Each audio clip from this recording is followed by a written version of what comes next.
What is up, Mick? Riley Brick. And I'm Will Matchett. We are here at Warren Central for the Warren Central Center Grove game. It's going to be great. It's going to be awesome. Woohoo! So, the Warren section is hyped. Yes, they are ready for tonight's game. They are excited. Tonight's team is Men in Black. They are dressed in all black. We are ready for tonight. Yeah, the fans have been here. They got here at 5:30 this morning to get this game hyped up, and they are definitely ready. Aren't you guys? Yeah. Tell me how you're feeling about tonight's game. I'm feeling good tonight. Well, good for you. I'm excited. Yeah. All right, hey, what do you think about tonight's game? It's going to be good. Hope we win. Yeah. All right, that's good stuff. Yeah. Well, yeah, it's been highly anticipated because last year at Semi-State, Dub C went against Center Grove, and Dub C narrowly missed. I mean, they just got it. They got it. Center Grove barely missed, so now they're coming back for revenge. Dub C is going to bring the heat. We're all going to bring the heat. Yeah, hey, let's ask somebody what we think the score will be tonight. Hey, what do you think about tonight? What's the score 14-35. Warriors win. Warriors win. You heard it from the fans. They're ready to see their team win tonight. It's going to be awesome. Yeah. So hey, our commentators, our anchors, they got a chance to go out here on the football field earlier this week to talk about the games tonight. So we're going to send it to the preview show.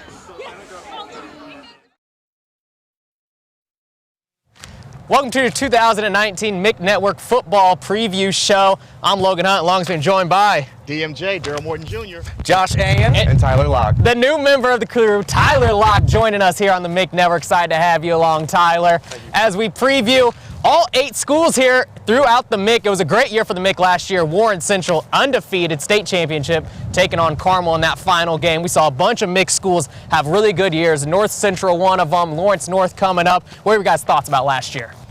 Man, there was just a lot of talent in this conference, as always, and we're going to see that once again this year. You got a bunch of new faces, new coaches, and just new talent all across the board. It should be a really exciting season, Logan. Absolutely. We're looking forward to it. Warren Central running the table, Carmel coming up short, and Center Grove looking for revenge. All big points we're going to have in this 2019 season. Well, I tell you, all those points you just made, I like as well. You know, Center Grove's going to come in this year. Again, they need that yard back. They want to get to the end zone. That would have taken them maybe perhaps past Warren into the state game. But again, they're coming in this year with a chip on their shoulder. Absolutely. We're looking forward to that game of the week that'll be coming up. We have our suits on now. In just a couple days, you're going to see the pads on out here, strapped up, ready to go. But first, we want to take a look at Pike High School. Dare, you were out there looking at the new coach and the new look. Well, I tell you what, I got a chance to spend a day at practice with Pike, and Coach Etch has that team fired up. The team looks like the numbers are high. The kids are excited, so it's going to be a great season, I think, for the Pike Red Devils. After finishing 2018 with 0 victories in the win column, Pike is ready to bounce back and show everyone the big difference is that Red Devil pride. The biggest difference to me is the intensity as a unit, because, last year after we lost in Fishers, everybody started slacking down. Nobody wanted to really play. We just trying to be here just to be here. With a new head coach and a new system, the buzz around the program is extremely high. We have unbelievable numbers right now. We're at 180 kids on the roster in grades 9 through 12. So a lot of energy, a lot of excitement. They're buying in. They're working hard. We still have a lot to learn, but we have some really good, talented young men that have bought into what we're doing. Defense, we're doing good. We're getting them to the ball. We're playing hard. We're playing fast. Offense is playing good. We're playing as a team, and we're just practicing hard, trying to get ready for the first game. And oh, what a first game it is. The Red Devils travel to Zionsville to take on Coach Etch's Old Eagles, where emotions and excitement are sure to be in overdrive. Really, it's not going to be an issue once the ball's kicked off. It's that every moment up and point to kickoff, I'm going to be a little bit anxious about it. My daughters still go there. Obviously, I know those kids and the coaches and a lot of the people around there very well. But I couldn't be more excited. Similar, I used to play Pike when I was at Zionsville, so that similar type of feeling when you're going against some people that you know. The players understand what's really at stake in this opener. Coach Etch's old team, so we want to go show them that we're better than them, even when they didn't have them. We just want to come in, we're going to hit them every play, we're going to play hard, show them what the MIC really about. I know it's a big game for Coach Etch, and I just hope we win that game and we win as a team. Things are going to change out at Pike High School with the change in culture Coach Etch has brought in. Also, the bonding amongst the players. I mean, it's amazing out there. And the community that he has brought with the team. I mean, everybody trusts each other. It should be, I'm telling you, watch out for the Pike Red Devils. They will surprise a couple of teams this year. There's just a lot to like about Coach Etch and the way that he is just bringing things to this Pike program. You know, like you said, Daryl, there's just a lot of history with Coach Etch, you know, being a former student, former player, and a former assistant coach, and you can tell that energy is feeding off with the rest of the players, and two guys I'm really excited to be Well, I think it helps, I'm sorry to cut you off, but I think it helps with the buy-in. Him being a former player and a Pike alum, he came right in with a message, and it really helped change the culture very quickly. Well, I'll tell you what, two guys I'm really looking forward to. Will Allen, and Trayshawn Jones. Those two guys just bring the energy and intensity day in and day out to these practices for Pike, and their energy is just so infectious, it's going to affect the rest of the team, and I feel like in such a positive way. We're going to stay on the west side over there. We're going to go down to the Ben Davis Giants. Giants didn't have the year they were looking for last year. Second year coach now, Coach Jason Simmons. Zion Brown from Ben Davis TV had a close-up look on the Ben Davis Giants. Last year in 2018, they finished 3-7, in which they lacked consistency and sometimes leadership. This year, the Giants are looking to reverse that fortune. Rob, Giants set, or Rob, set. I tell you what this team did. We put in a lot of work and we spent a bunch of time together. For us, you know, we had to work on. We had to identify where we fell short a year ago, and we concentrated on trying to address those situations. But we also just went to work in the weight room. You know, we got stronger as a football team. Felt like we competed hard, got faster as a football team, and really just tried to show up and outwork people every day.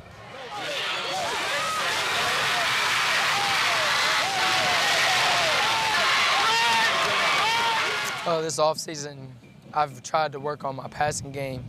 As you can see, last year I didn't have it, but I had the rushing game. Everybody thinks I can't pass the ball, I can't run the ball, but I just want to improve my game, my passing game. And we have the wide receivers to do it as well.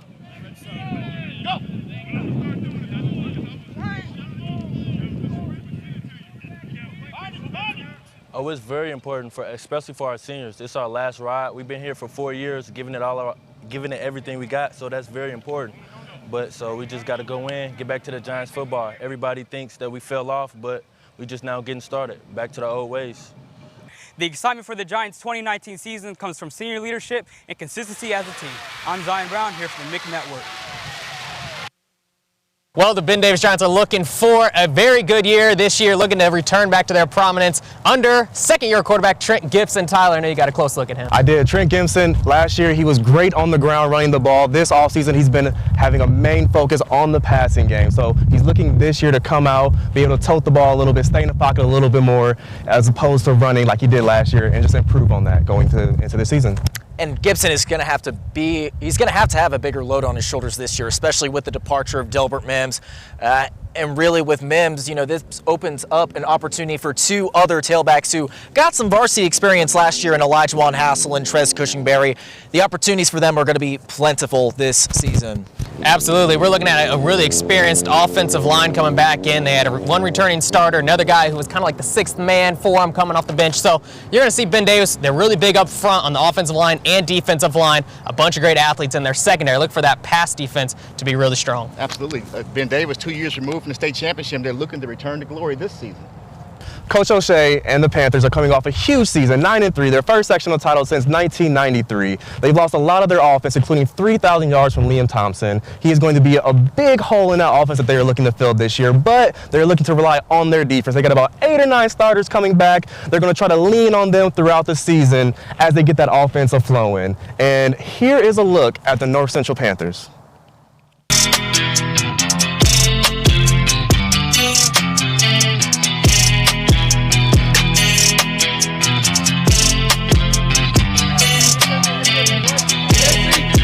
It's been pretty fun. Playing with the guys, you know, coming off that scrimmage, there's been a lot of time just to ourselves, but mentality's been pretty good.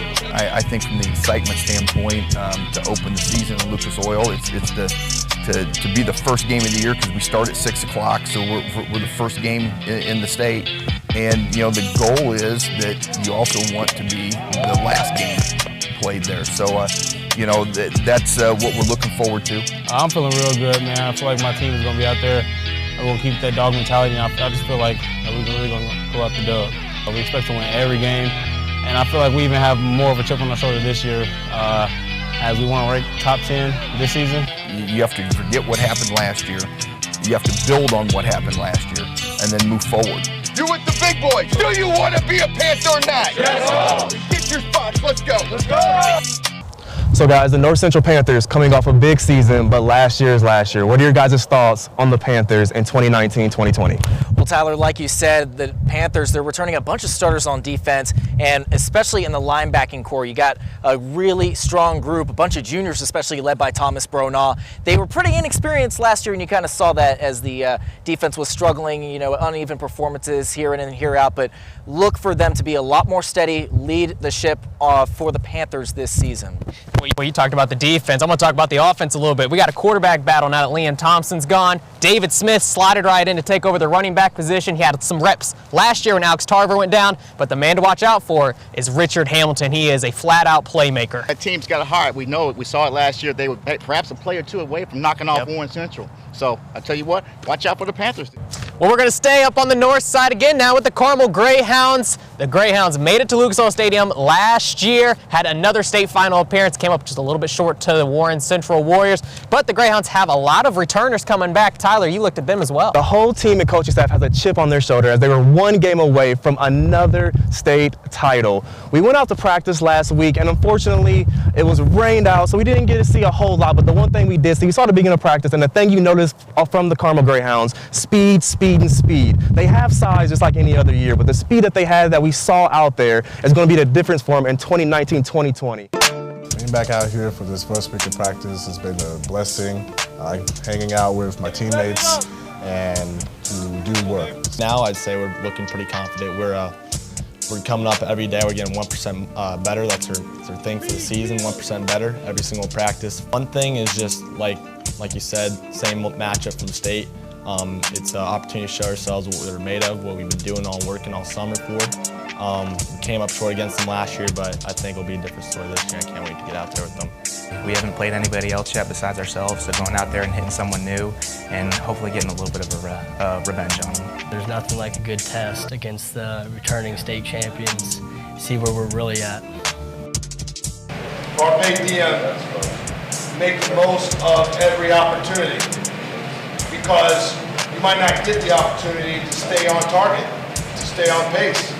And one player, we all know who he is, Cole Brevard. He is going to take them as far as they go this year. He is mean in that defensive line. Hold on. You call a guy mean. You got to explain that. Mean? He's nasty, man. He is a difference maker in those trenches. He is not nice. Nice guy. I interviewed him a little bit. Nice guy off the field, but on the field, I don't want to talk to him at all, be lined up against him, anything like that. So there's a reason why he is the #1 recruit in the state of Indiana. He is just mean. He is vicious. He is ready to take down opposing offensive linemen. The Nittany Lions got himself a great player right there coming in.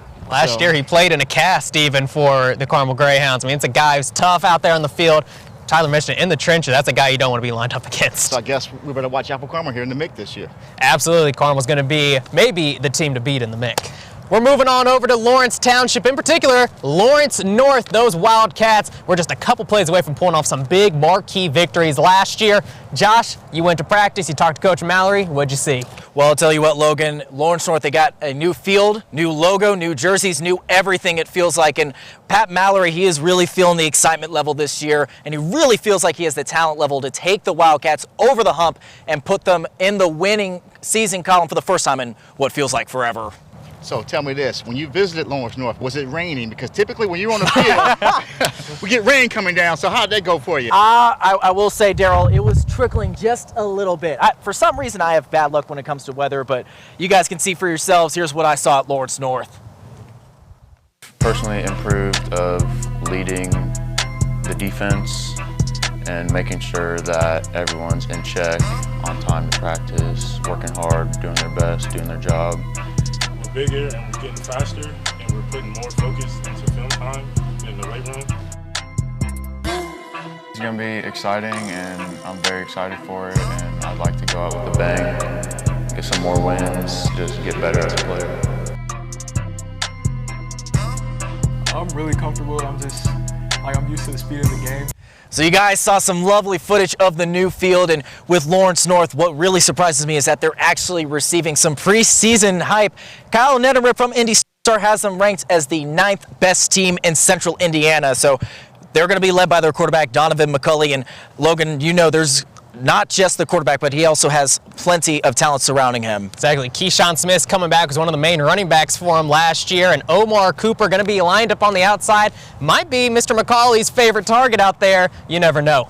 Well, Pat Mallory, he is nothing short on praise when it comes to Omar Cooper. He said that the guy has developed really well, and you know the guy is a two-sport athlete too with basketball. So bringing the talent on the court to the gridiron, we'll see how that translates this year.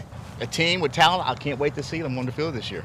The key for them is going to be, though, can they get over the hump? They've come close so many times. Can they pull together those much-needed wins that they need to make a difference in the mid-conference? I tell you what, we're going to see that week 3 against Lawrence Central. That's going to be at Lucas Oil Stadium. Might be Lawrence North's first true, real test of the season.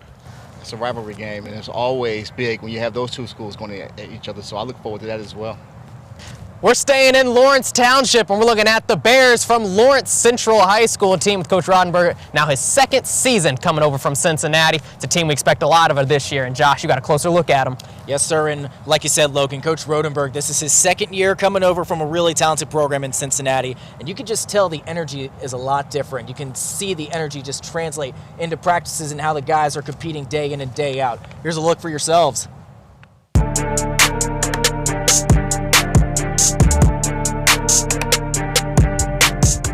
It's exciting. You know, we get out here, we get to actually hit each other. You know, we've been in each other's face for so long, but the first game is a couple weeks away, so we get to go face a different opponent, you know, and give it to them. But for the first week of, you know, putting on pads and everything, it's really exciting. It feels pretty good, you know.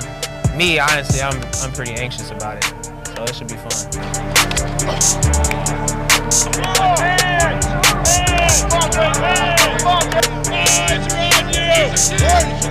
The transition from quarterback to safety now, I got to get, you know, used to banging with the big guys now, so it's just a big transition for me, but I get used to it. When I came over here, they welcomed me with such open arms, and it was just, from there, the transition's been pretty easy. Yeah, it's definitely exciting, so I'm ready for it, see what we can do. So guys, a lot of talent coming back to Lawrence Central this year, especially on the defensive end. On defensive line, you have Davier Farrow. At linebacker, Devin Rayner, the Northern Illinois commit. And in the secondary, John Lewis making the transition from quarterback to safety. So look for the defense to shoulder the load for this entire Lawrence Central Bears squad, especially while the offense tries to figure things out early on. Absolutely. You mentioned John Lewis moving back to the safety spot. It's where he played when he was on the JV side of the ball.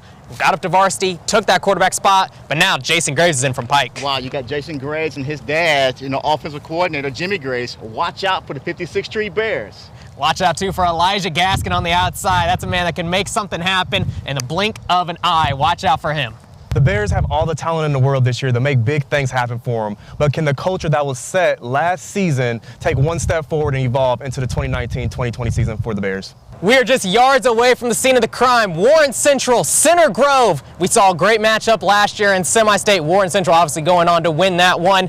They're coming back here for the MIC Network Game of the Week. The defending Warriors taking on the Center Grove Trojans. What do you like with Center Grove and Warren Central? Well, I'll tell you what, it's just the matchup itself. You say Center Grove, you say Warren Central, you know what you're going to get. Center Grove's going to come in here again with a chip on their shoulders. You have 1 yard to get to the end zone for the win, and they get denied. So they're going to come in here ready to play on opening night. There have just been so many classics between Warren Central and Center Grove, but it just feels like in recent years, every single time the Warriors have come out on top. So I'm really interested to see if Center Grove can finally get over that hump and take what's theirs next week. Forgive, but don't forget. The Center Grove Trojans have not forgotten this game at all. Came in for media day, and they are fired up. Just coming on this campus of Warren Central, they are ready to just put on the pads and go 48 minutes right then and there. So that matchup, no better game in Indiana high school football week 1 than Center Grove and Warren Central. We went down to the south side to check out Center Grove and see how they're preparing for this big-time matchup.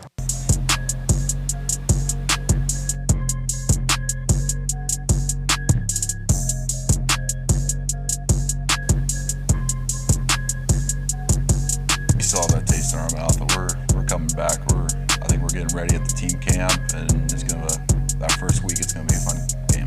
Yeah, and as well, we also have a little bit of a new page coming in. You know, we have a bunch of new guys coming in at new positions, and they're really stepping up to fill those spots. So it'll be a good year for us. But those first 4 games are probably some of the biggest games, but no, as well as the Copper Kettle and always coming out to play Warren Central, you know, it's going to be one of the toughest matchups, and also seeing them at semi-state as well. Yeah, I would say Warren and the Copper Kettle, those are definitely our 2 biggest rivals right there. You can't get any better than Warren Central and Center Grove right out of the gate. If you're going to another high school game, you're out of your mind. You need to come to Warren Central. Again, the return of the scene of the crime. 8 inches short last year, big comeback in the second half, semi-state. Great football, great high school football, 2 great teams, 2 great traditions, and we always have, it's just a lot of fun. Well, the Trojans are definitely looking for revenge. They want to come out with a hot start against Warren Central. Who's one guy that you really think just stands out for the Center Grove Trojans? It's easy, Mr. Everything, Carson Steele. Who else are you going to talk about? He's bigger, he's stronger, and I'll tell you what, he's going to be faster here on this field. So, Larry, just seeing him on Media Day next to Ethan Crow, the center, it almost looked like Carson Steele could have lined up on the offensive line himself.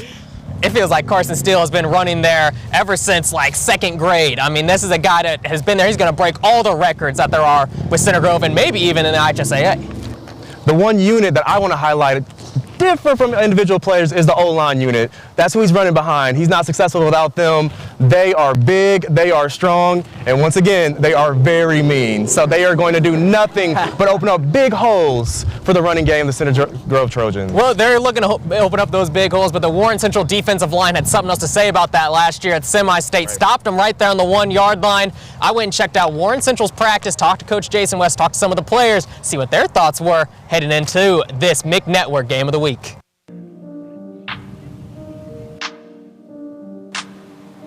It's going to be like it usually is, but with a little bit more. They're coming for us, but we're up for the challenge, and it's always a fun game, a good game to start off with, see where we're at, see what we need to prove, see who's ready for it. They're going to be looking to get us, we're going to be looking to get them. This team going to win, and we just going to hopefully leave it all on the duck. It's just another game, honestly. I'm sure it'll bring back memories when we line up, but after that, it's on to the next season. We're on to the next season already, on to our next chase. I'm pretty sure the quarterback's going to try me. I ain't scared for him to throw it my way. Let's see how to do. They go 1, they go 2, they go 3, they go 4. 1, 2, 3, 4. 1, 2, 3, 4.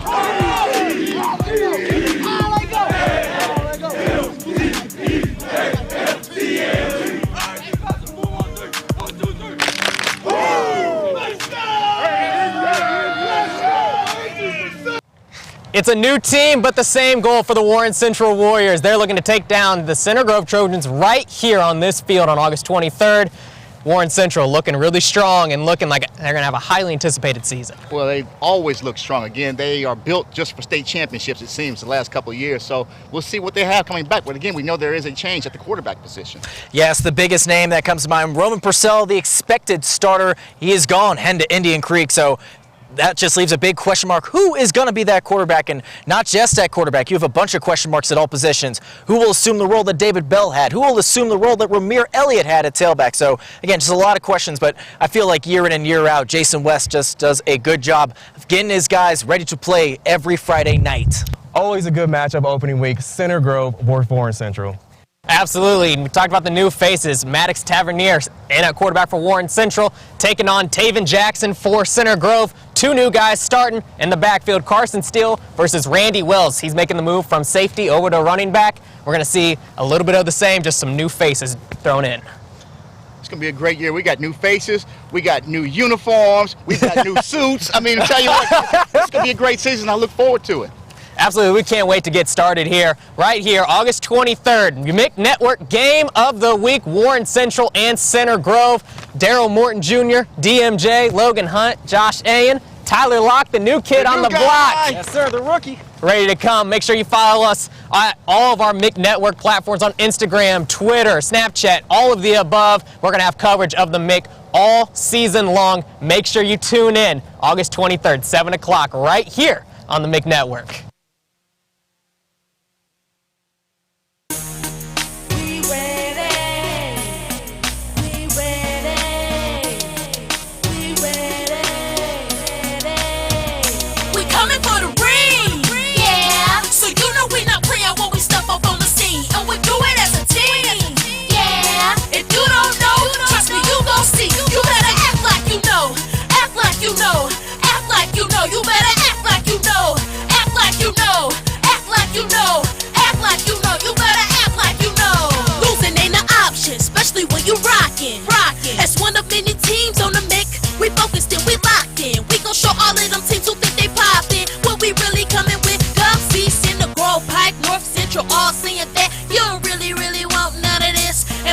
see Carmel, Ellen, and BD saying that if you think you're bad, come and get some of this. We coming for the ring. Yeah. So you know we not playing when we step up on the scene, and we do it as a team.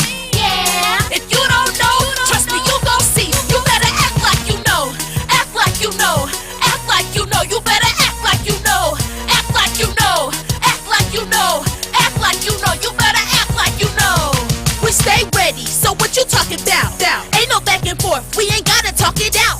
Show it in your game, not what you say, but in the way you play, because that's what it's really all about. Hard work, work, work, work, work to the end of the day. Hard work, work, work is the champion way. And find us on the Mick, catch us on the Mick, because the Mick is where the champions play. We coming for the ring. Yeah. So you know we not playing when we step up on the scene, and we do it as a team. Yeah. If you don't know, trust me, you gon' see. You better act like you know. Act like you know. Act like you know. You better act like you know. Act like you know. Act like you know. Act like you know. You better act like you know. We coming for the ring. Yeah. So you know we not playing when we step up on the scene, and we do it as a team. Yeah. If you don't know, trust me, you gon' see. You better act like you know. Act like you know. Act like you know. You better act like you know. Act like you know. Act like you know. Act like you know. You better act like you know.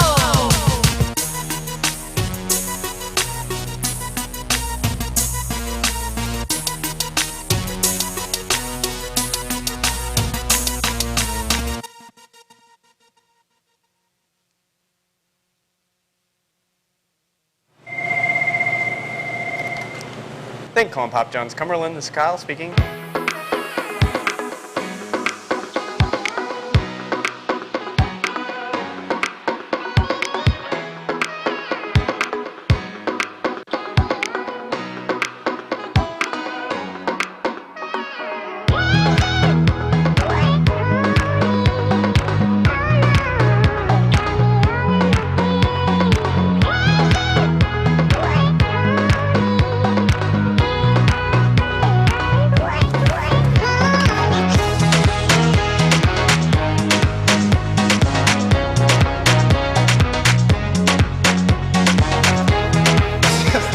The pizza's here.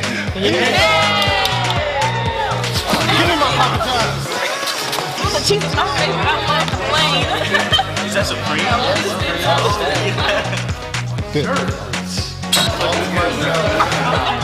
Chicken. I really like it. They scored touchdowns here. You gotta be able to get these guys off the field to get the nice punt. Yeah.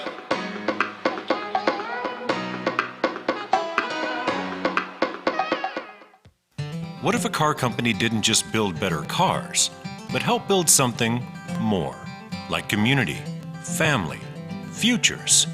We're Honda, and we're building something more right here in Indiana.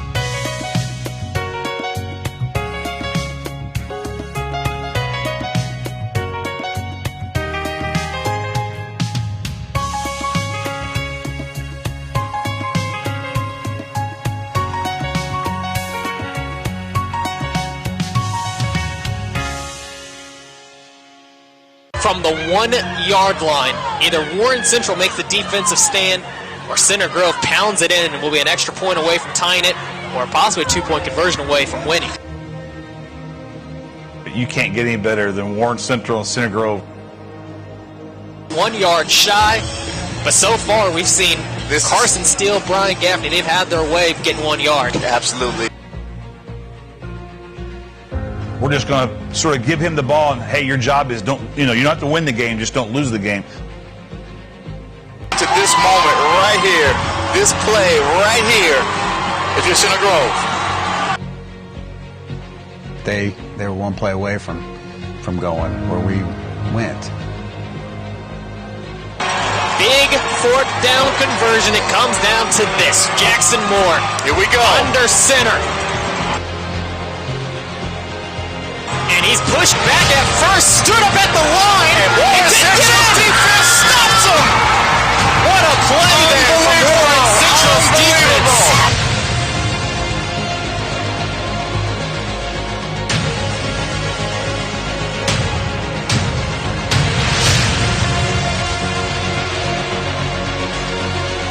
Warren Central finishing this one off 27-20 on a thrilling goal line stance that I'm sure we will hear much more about in the papers and media.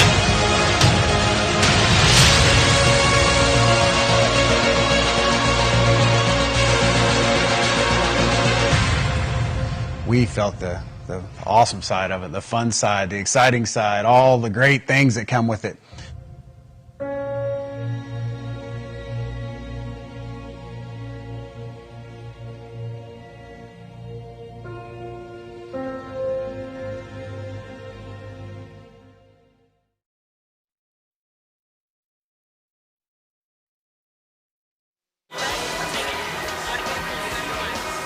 Welcome live to Warren Central High School, the site of your top 5 matchup in your MIC Network game of the week between the second-ranked Center Grove Trojans and the third-ranked Warren Central Warriors. Good evening, I'm Logan Hunt, alongside joined by Daryl Morton Jr. It's the first game of the season. Trojans, Warriors, we're back to the scene of the crime. I mean, what more can you say? Back to the scene of the crime. This is where we ended it last year. Center Grove, the ball on the 8-inch line. All they have to do is turn and hand the ball to either Brian Gaffney or Carson Steele. Warren Central defense blew the play up, and it never happened. But I tell you what, there was still an opportunity because there was still time because Warren Central got the ball that 8-inch line, and they gave the ball to Ramir Elliott, and he just took off down the field and ended the ball game. It was a spectacular night. It was a cold night here at Warren, but I tell you what, great football. Things have warmed up. The teams look just a little bit different now when you take a look at the Warren Central Warriors. You talked about Ramir Elliott. He's gone. He's off to Southern Illinois. David Bell's gone. Jaden George is gone. What do the Warriors have this season? Well, I tell you what, the Warriors, here it's all about reloading because, you never rebuild out here, Warren. But, again, they have some guys to go to. And let's see what Randy Wells can do, Kobe Moore can do, and also DeMarcus Brown, because those are going to be the guys they're going to look to replace those names that you mentioned. And you talked about Randy Wells. We saw him at safety last year for Warren Central. He had 5 interceptions, 80 tackles. Now he's moved to running back. Great running back, played at the JV level, one of the most physical guys you'll see out here. You also talked about Kobe Moore.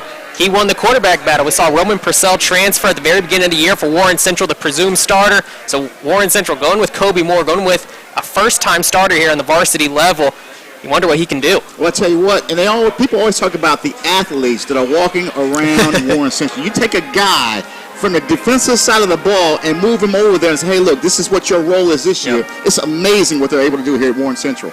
Well, we know those are some of the key guys on offense for defense for Warren Central. You look at that front line, Marcus Cross, Kevin Powell, a very experienced front 7 as well, a defense that's really strong. Well, the defense is always strong. We talked about what happened in that game as we return to the scene of the crime, what they were able to do. The defense is always a key here, Warren, and I don't see that changing anytime soon.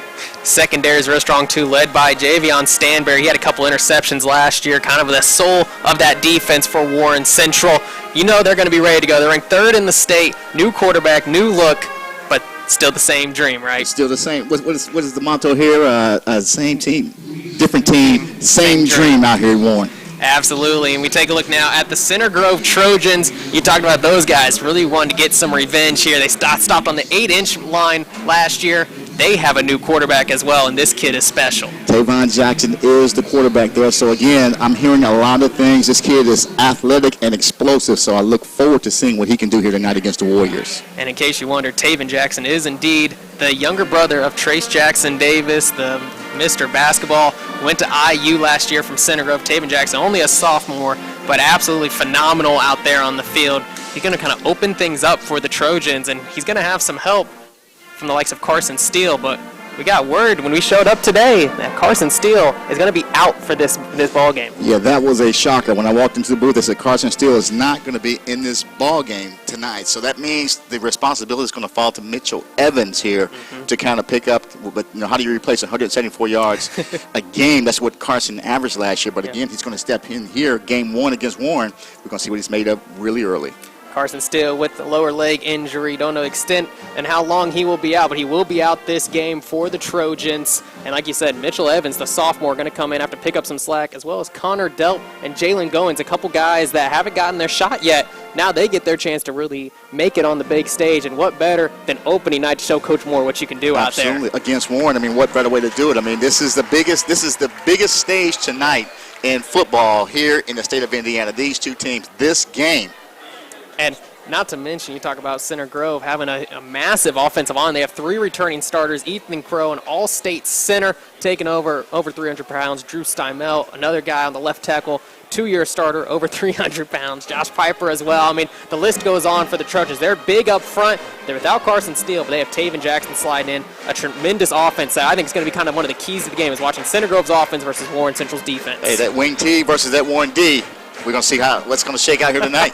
Center Grove, a little inexperienced on the defensive side. Inexperienced and undersized is how they would define themselves. Only 3 returning starters, but you have Caden Curry, who was a freshman sensation last year, a linebacker. He's gotten even bigger. Now he's 225 and on the defensive line with Austin Booker as well. He's sitting at 225 pounds. LJ Weems, another big physical linebacker they've put down there on the line. It's going to be a battle in the trenches. Well, I tell you what, I remember media day. It looks like everybody has gotten bigger and stronger since last year. So, again, it's just interesting, and we're ready to see, what the season's going to look like here in the MIC. Exactly. We can't wait to get this one going, and we have to tell you about the third member of our crew who's down on the sideline, and it's not raining today. It's not raining. Josh A., and the third member of our crew is down on the sideline. Send it to him. Guys, some breaking news. Carson Steele, running back for Center Grove, is out tonight with an undisclosed injury. I talked to Coach Moore a couple of minutes ago. He did not share specifics on the injury other than the fact that Steele is unavailable to play. And so that is obviously a huge loss for Center Grove, considering he is the life, blood, and soul of this Center Grove offense. So look for quarterback Taven Jackson, the sophomore, to lead the way for the Trojans tonight. Asked Coach Moore about Jackson. He said he knows exactly what Jackson is. He is a talented two-way quarterback, can throw it, can run it. He has to just prove it on the field tonight and just have some fun. Let's throw it back up to the guys at the desk. Thank you, Josh. And yeah, update there on Carson Steele. I mean, it was a big bummer for everyone here. Everyone really wanted to see him play. He's just shy of 4,000 yards on his career. I mean, we talk about Charlie Spiegel from New Pal going to break a bunch of records. Well, Carson Steele was right on his tail, and we hope he doesn't miss too much time. Absolutely. And again, what if you're Mitchell Evans and you get here tonight and you say, hey, look, Carson's not playing. You're going to be the guy against Warren. I mean, how does that make you feel? It's an opportunity for him to come in here and put his stamp on this game and show Coach Moore what he can do. And you got to think maybe an X factor as well for him is the sophomore quarterback, Taven Jackson, getting his first start. There are going to be any first game jitters. We know he can play. He's a big, strong guy, listed at 6'5", 185, had a big growth spurt from freshman year, a great basketball player as well, just a pure athlete. You wonder how Coach Warren might adjust that offense. Are we going to see them maybe take it out of the shotgun once in a while? Well, I tell you what, Coach Moore, he sticks to the basics. He doesn't matter what the score is, how much he's down, he's going to stick with his game plan. I tell you what, it's just a testament to him to be able to really instill that much confidence in his guys. Don't worry about the score. We'll play our game, and that's how they actually were able to come back twice against Warren last year, and actually, again, that second time had an opportunity to perhaps send it in overtime. Yeah, you talked about the first time they met last year. It was the first game of the year down at Ray Skillman Stadium. And that game going in favor of the Warren Central Warriors. They won 27-15. But that first play, a couple running backs got hurt. Sam Holt and Charlie Ogega both kind of went down with the injury for Center Grove. They were, again, without a running back to start the game, and they kind of put them behind the 8 ball. They were scrambling from the get-go. They were scrambling, but again, I still remember the play for me. The defining play was that first possession, and, Center Grove goes to punt, and it goes over the punter's head and gives Warren Central perfect field position on the first possession of the season. And that was kind of how the game, the first half went anyway. But again, that second half, Coach Moore, settled his guys down, and they were able to make it a game. And that's the same kind of a mirror image of what happened here, in the playoffs. So I tell you what, he keeps his guys up and ready to go. And I tell you what, that's tremendous. That is absolutely tremendous on Coach Moore's part. And we talk about Coach Moore and the praise he should get. 25th season here at Center Grove and over 30 years coach as a head coach and down at Florida up here. I mean, it seems like he has numerous state titles, 2 to his name here at Center Grove in 08 and 2015. It feels like they might be on their way to another one. But you talk about last year, how they were just 8 inches short in that game. Warren Central started to run away with it at the very beginning. David Bell goes down with an ankle injury, and all of a sudden Center Grove just kept getting better and better by the quarter. Well, not only did they get better, they found a guy named Brian Gaffney. If you don't remember anything about that game last year, once they inserted Brian Gaffney into that backfield, all of a sudden things changed, and he was just a big guy, just running, just mowing guys over. It was exciting to watch, and I tell you what, I'm going to miss him tonight because he was. I enjoyed him that much. Well, we're going to run through a little bit on the rest of the teams in the MIC, and we looked at the AP poll. The Carmel Greyhounds come back. They're ranked #1 in the state, 14 returning starters. #1, Center Grove #2, Warren Central #3. I mean, you look at just that stat alone, it shows the power of the MIC, and we're expecting a lot out of North Central, Ben Davis, both in the top 10 as well. Well, I tell you what, you know, we talk about Carmel, and I mean, when you have that much experience coming back, and again, they're still smarting for getting, you know, blown out in the state championship game, they're going to be ready. And from what I understand, they had guys ready to go ever since the end of last season, so they are committed to the dream, and that is to win the state championship this year. They are taking no prisoners out there in Carmel.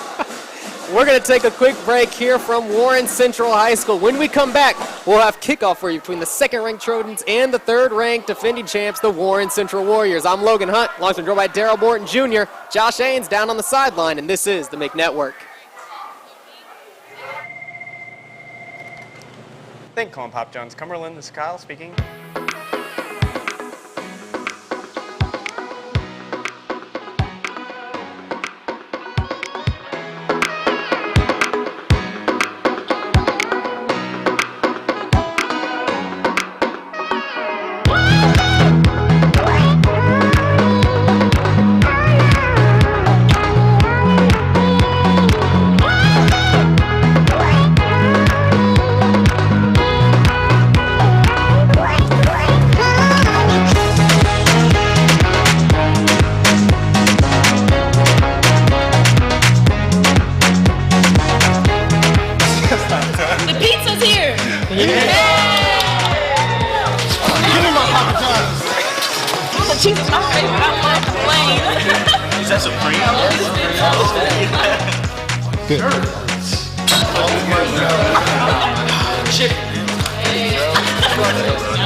They scored touchdowns here.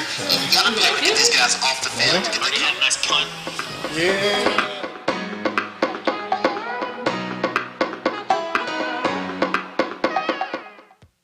What if a car company didn't just build better cars, but help build something more, like community, family, futures? We're Honda, and we're building something more right here in Indiana.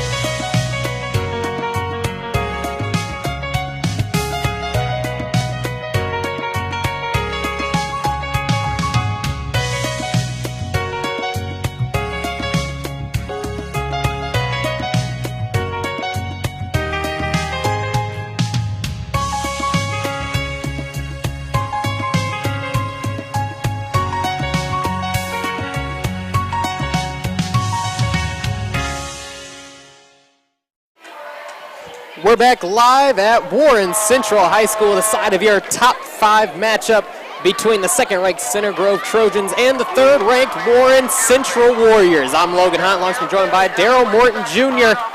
as we get ourselves ready for kickoff. But before we do, an interesting stat for you, Daryl. Since 2013, when these two teams decided to face each other as their first game on the calendar of the regular season, Warren Central holds a 4-2 advantage, but they are only 1-2 at home. So what you're saying essentially is this is Center Grove's home field during the opener here at Warren. Center Grove has bragging rights on this field in the season opener, but when you look back to last season and the two losses Yes. that have come in that time, you got to think Center Grove doesn't feel like this is much of a home field. You got that right. And I tell you what, both of these programs, I mean, what goes into, we're going to open our season against one of our toughest opponents. Not a lot of teams would do that. This is great football, great for the fans. As you can see, the atmosphere on the Warren side is tremendous. And if you look at the Center Grove crowd, they're filing in here. Should be a great crowd experience tonight. We're going to have fun. Let's sit back and let's get ready for this. Great crowd. A lot of students shuttling in here from Center Grove. They're ready to go. Warren Central has a lot of students of their own in the pit. And you talked about the coaches. And kudos to both of them. Coach West facing a few out-of-state teams, facing Louisville Trinity next week and a team from Ohio the last week of the year. And Center Grove, about as hard as you can get, getting Cathedral and New Palestine as well. Well, I tell you what, and they owe New Pal. They owe New Pal a beatdown because what happened to them last year is it was almost criminal. Joe Jackson has it teed up for Warren Central at the 40-yard line. Kickoff is up, and we are underway here on Friday Night Football. Bobbing and weaving his way through is Mitchell Evans for Center Grove. He'll be taken down at the 25-yard line, and that's where the season will start for Center Grove. And this wing T, we're about to see what it's all about. Taven Jackson taking the lead back here. Like you said, Center Grove in the all-white, Warren Central in the all-black. Taven Jackson, first snap coming from under center out of that wing T set. Delp in motion to the right, hard count. So with a flag down already. Looks like they got Warren Central. Looks like Marquise Cross, the captain, the defense side of the ball, jumped. So already an early penalty there on Warren Central. The first play of the season is a penalty. That's not a good look if you're Warren. 1st and 5 from the 30-yard line for Center Grove. Jackson again under center. Delp in motion to the right. Handoff up the middle to Evans. Evans breaks the first tackle and gets chopped down for a first down at the 36-yard line. Again, he just found a little spot there and got through and picked up a couple yards. Again, close to the markers because it is a short field because of the penalty. First down, Center Grove, ball at the 36-yard line. 4 men down for Warren Central. Jackson again under center. Delp in motion to the left side. Gets out to the corner. Connor Delp in open space. Gets around another man and gets past the 50-yard line up to the 47-yard line of Warren Central. First down and then some for the Trojans. Well, I'll tell you what, there's the wing T. There's really not a lot of surprises. You knew what was coming. He just found some open daylight around that left side and took off and got up the field and kind of caught the Warriors by surprise there. Connor Delp was a guy that Coach Moore was very high about, saying when he gets an open space, he can make people miss, and we just saw that right there. Kind of an all-around athlete for the Trojans. No Carson Steele, no problem for Center Grove in this opening drive. Well, you still like to have Carson if you had Daniel Weems, play action. Jackson rolling right, throwing, finds his target right there at the 40-yard line. Harrison Luck gets thrown back to the 41. A gain of 5 on the play. And what we're seeing from Center Grove here early is that they are gaining confidence by moving the ball their way down the field against these Warriors. 1 for 1 from Jackson. And we saw that going out of the shotgun set, something we aren't used to seeing from the Trojans. Yeah, that was kind of surprising. But again, on the Warren Central defense, we want to see what they're made of this year. Again, we know the defense was tough last year. Let's see what they have. Handoff to Delp, here. Bounces it outside again, pushing his way forward again. Another first down for Center Grove. Ball going to be down at the 36-yard line. So Center Grove picking apart this Warren Central defense to begin with. Well, I'll tell you what, there's nothing better than going in your playbook and everything's working. There's nothing better than that.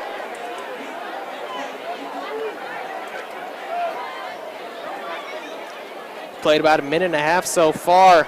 Center Grove marching their way down the field. Jackson again under center.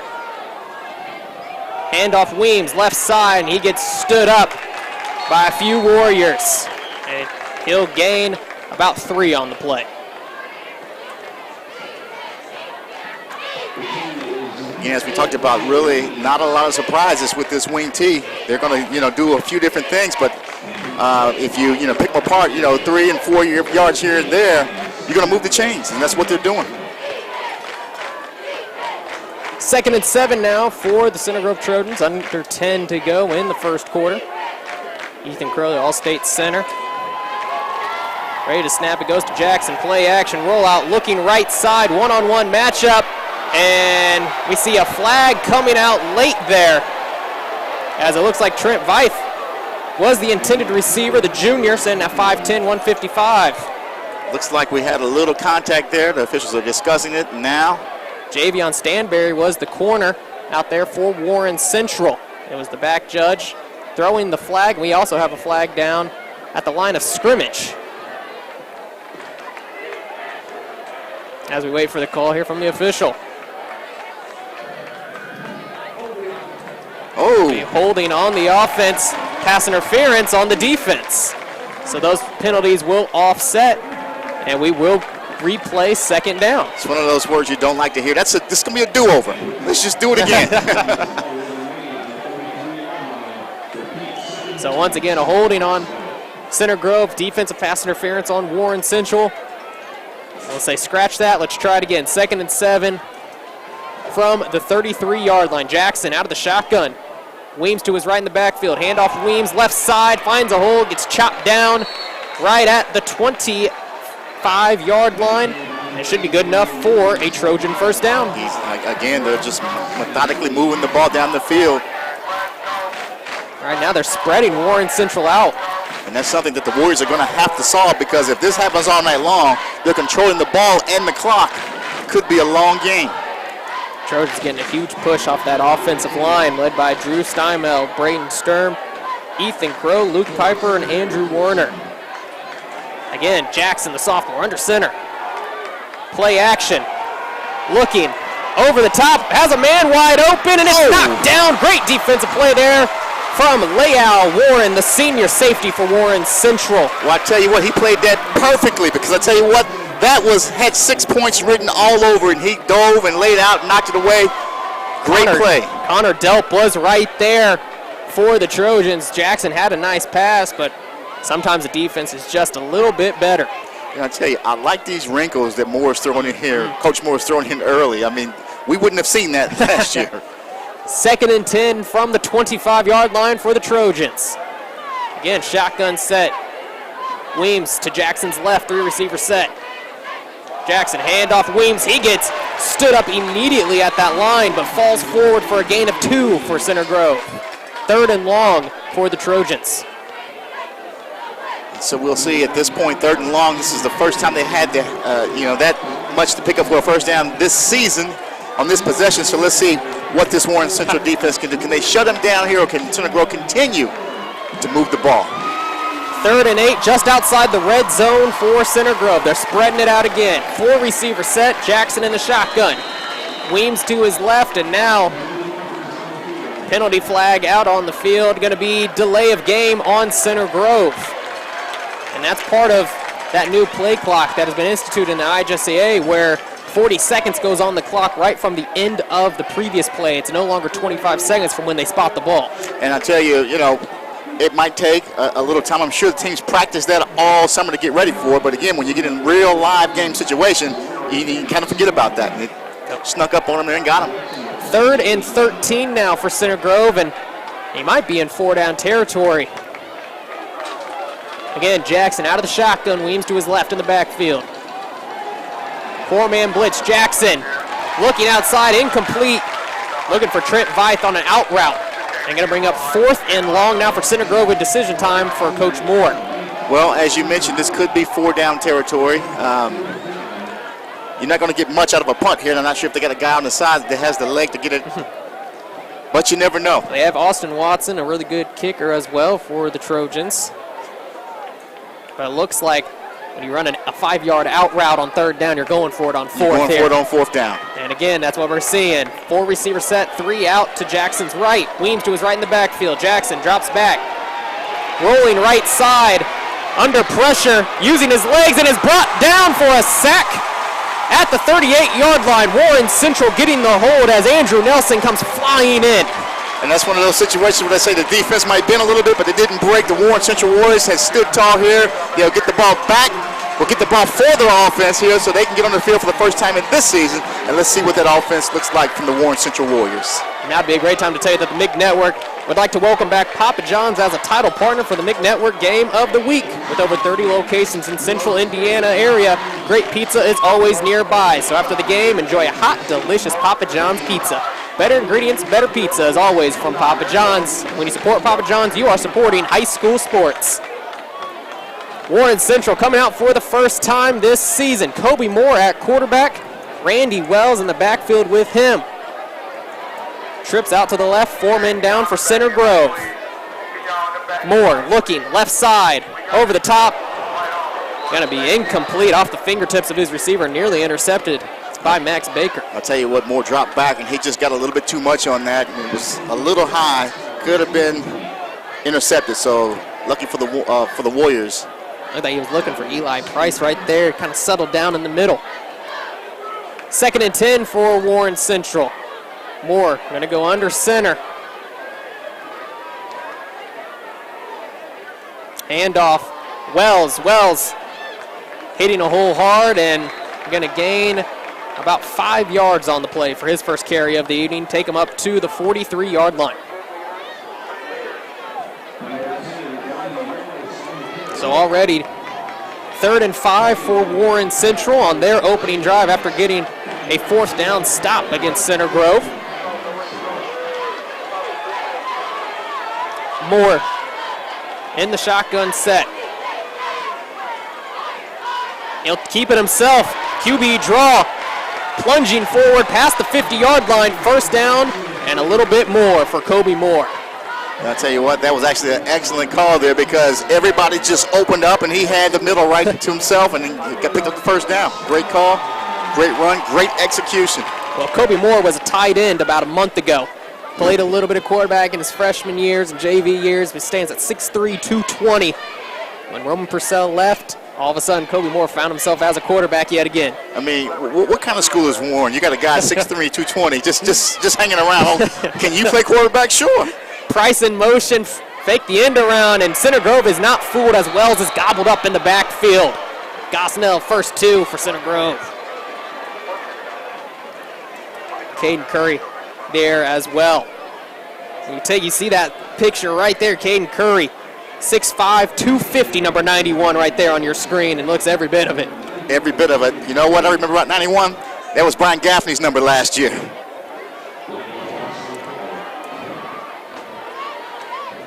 Second and 11 now. Moore out of the shotgun. 4-man blitz. Moore easy over the top, finding Derek Allen, who is spun down at the 45-yard line. Gain of about 4 on the play, gonna bring up 3rd and 7.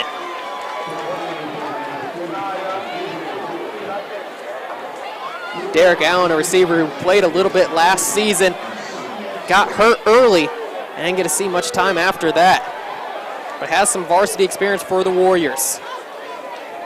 Moore out of the shotgun again, looking out of the backfield. Wells lit up, right on contact. Matt Soderdahl right there with the hit. I tell you what, and Cody Robinson almost picked that off. That ball was up and hung around the air a little bit. Cody Robinson, another really good linebacker for the Trojans. Him, Gabe Boyd, and Jackson Schott right there in the middle as Wells. It's like going to be punting for the first time tonight for Warren Central as they will play a little bit of field position here. Long snap by Wellman. Wells with the boot. Fife back to return for Center Grove.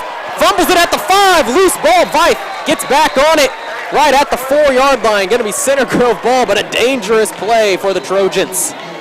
Well, I tell you what, man, you know, it's got to be tough coaching when you you catch a ball all summer long and you work on that and you drop it in the game. I mean, my goodness, man. I'm sure Center Grove hearts just jumped out of her chest there. But again, he was able to recover it, and Center Grove can start this possession, but it's inside the 5. Tough place to start from. 2 opening drives ending in a turnover and a punt for both teams. Just over 6 minutes to go in the first quarter as the Trojans start out inside the 5-yard line as We have a couple flags out on the play as well. And we're going to have to move this thing back. Looks like we're going to have to punt all over again. We'll get the call here from the official as the hands team comes right back out on the field. We'll see what the call is here from the official. Well, if you're Center Grove, that is, you dodged a big one there. You dodged a big one. They take them 5 yards back here. We'll get the call from the white hat and an illegal formation on Warren Central. So a killer there for Warren Central. They had him pinned inside the 5 off a great punt from Randy Wells. Yeah, and Coach Moore, sure, we'll have him punt again. Sure.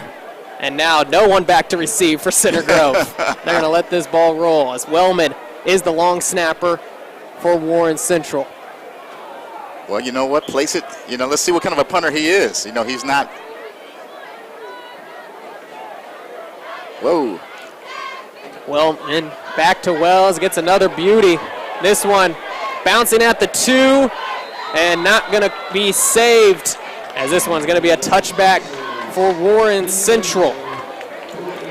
Yeah, Center Grove dodging a little bit of a bullet there on second go around. They did. You had the ball at the 4. Would you rather have it at the 4 or would you have it at the 20? So, again, that was a great decision.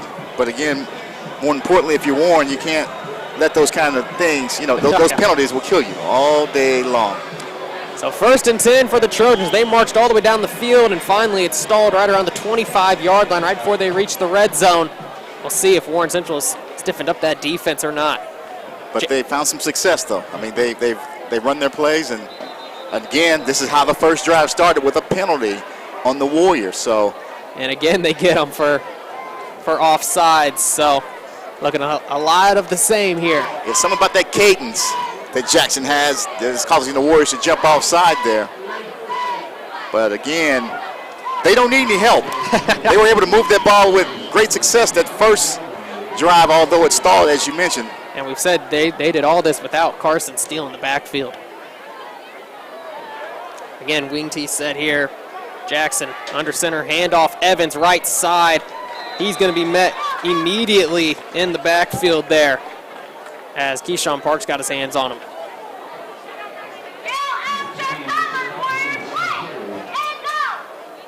Going to be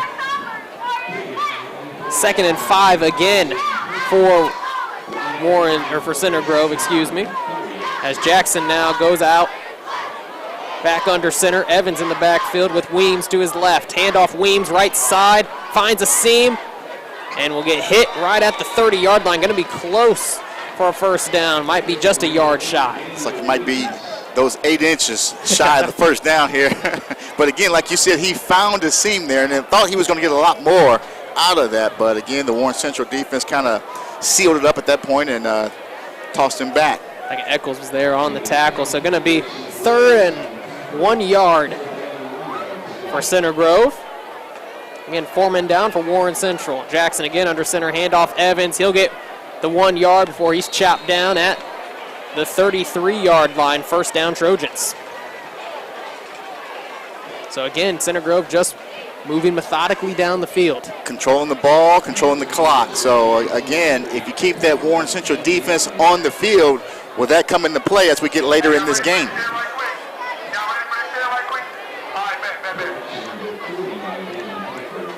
Jackson again under center. Delp outside. We're going to get, looks like a timeout here from Coach Moore, as there was a little bit of confusion with the play clock running down on the Trojan side with 4:48 to go in the first quarter. Well, I think it was probably going to be another 40-second clock issue there. And, you know, again, new in this year, so teams are going to have to get used to that. I can see that happening, you know, across the city, across the state, really, until teams really get, you know, aware of looking over there and saying, hey, look, we just don't have the amount of time that we had last year. Absolutely. And this is something that we're going to have to keep our eye on as well with Center Grove. When you look at their key position guys, Taven Jackson, he's a sophomore. Trent Vife on the outside, he's a junior. Mason Long, he's a junior. Carson Steele, he's a junior. Mitchell Evans, a sophomore. Daniel Weems, a sophomore. Connor Delp, a junior. I mean, none of these guys are going anywhere. They're not going anywhere. So what that tells me, they return guys this year, 13 returners this year, this is going to be a ball club to really contend with over the next couple of years, for sure, here in the state. Coming out of the timeout, 1st and 10 from the 33-yard line for Center Grove. They'll have 2 timeouts remaining in this half, and they've have had more success moving the football than Warren Central has so far. Jackson out of the shotgun, 3-receiver set. Evans to his left in the backfield. Handoff Evans, sweeping right side, makes 2 men miss. He'll crawl back to the line of scrimmage and get about a yard. And those 2 men you said missed, they just overran the play there, and he just ducked them and picked up a couple. Dug that foot in the ground, cut up field. Excited to see what he does in the years to come as well.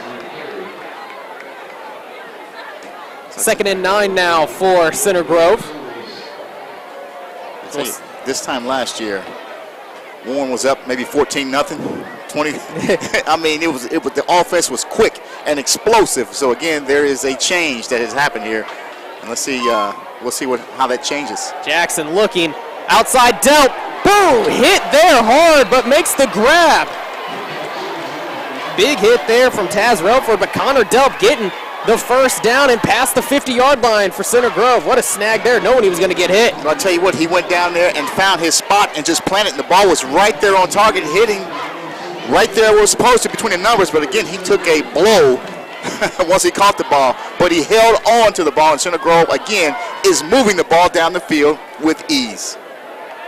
Jackson passing the first test already, looking right side in the middle, and just missed his target there, looking for Mason Long, incomplete. Now, that ball was catchable, probably should have been caught, but I've seen a couple that Jackson have thrown. They've been just a little, he can do a better job of placing the ball, but again, he's going to get better. He's a sophomore, as you talked about. This is going to be a ball club here. And a great play there. You had Delp going out in the flat. That's where all Warren Central secondary was looking to, and then throws it right back in the middle. Like I said, just a little outside. 2nd and 10 for Center Grove. Jackson again out of the shotgun. Handoff Weems right side. Has a big hole. Bouncing out towards the 40-yard line before being brought down for a gain of 6 on the play. And I tell you what I'm seeing right now, and I know Carson Steele is not on the field. This team has some weapons. They have some weapons, my goodness. So I tell you what, they were not able to do this last year at all against Warren Central. We're not able to move, at least in the first half, in either game. Again, Jackson out of the shotgun set. Handoff Weems right up the gut. He gets tripped up at the line of scrimmage, but falls forward and able to get a first down again for Center Grove right at the 36-yard line.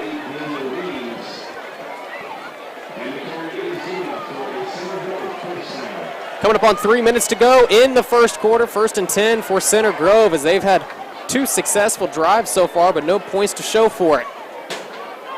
As it seems like Center Grove is just winning the battle in the trenches with that front 5. They're winning that. Again, time of possession. Jackson out of the shotgun, looking left side. Has a shake and bake, spinning around in the backfield, gets a block, looks up. And this one going to be incomplete. But some fancy moves there from number 2, looking a lot like a Johnny Manziel. He looked a lot like him. He got around. I think what he did there, he just kind of found a spot just to kind of land the ball without getting the penalty there, because the Warren Central Warriors were swarming on that play.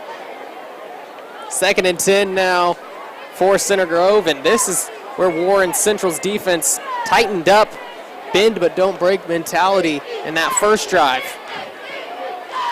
As Jackson still staying out of that shotgun set, 4-receiver set, spread Warren Central out wide. Handoff, Weems, right side, cuts back in.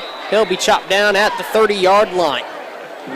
3rd and short now for the Trojans. I think Coach Moore's found something there. If I just spread them out, and let's take over the middle. And that's what's happening here, because, those little handoffs, they're getting, 4 and 5 yards.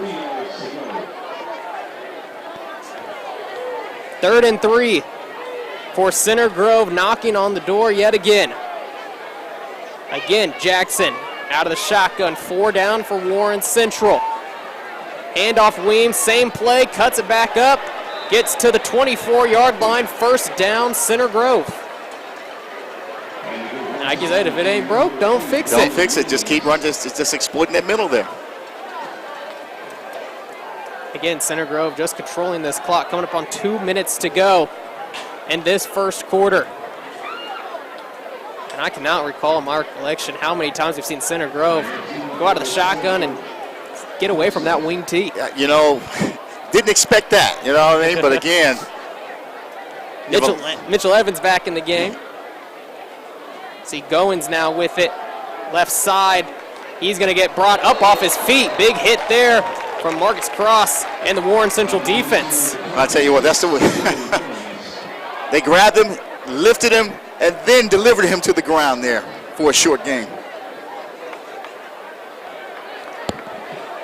2nd and 8 now for Center Grove. They've controlled the time of possession here. This is the second time they've had the ball. First time their drive stalled right at about the 25-yard line. They got pushed back. See what they draw up this time. Again, Jackson out of the shotgun. Handoff Evans. He'll cut back in the middle, missed tackle, has some room to run, and gets hit down at the 10-yard line. First down, Center Grove. And you can see the confidence in the Trojans right now. They were able to, again, it's the middle of the field that they're using. First and goal for Center Grove. They've had their way with this Warren Central defense so far. Now they pack it back inside, wing tee, Delp in motion, handoff Delp on an end around, falling forward right to the 5-yard line. Well, the Marriott East Center is a strong supporter of MIG Sports and the MIG Network Game of the Week. Marriott East is a premier hotel located just minutes from downtown. Next time you're looking for a hotel room or a place for your meeting or conference, check in with the Marriott East Indianapolis. And what a confidence booster this would be for the Trojans to get out here and score early against Warren Central. Again, they spread it out wide. Jackson, handoff Evans, right side, diving in, brought down right at the 1. Ball comes loose, and it's recovered for a touchdown. Well, that's one way to do it.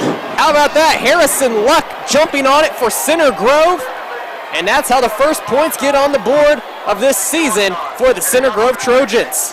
Well, I tell you, what a way to stay active and stay alive once that ball was knocked loose, to be able to jump on it and pick up the first 6 points of the first score of the season for the Warriors. Here's the replay, and it, oh wow. Ball just got knocked out there, and the Trojans just jumped on it.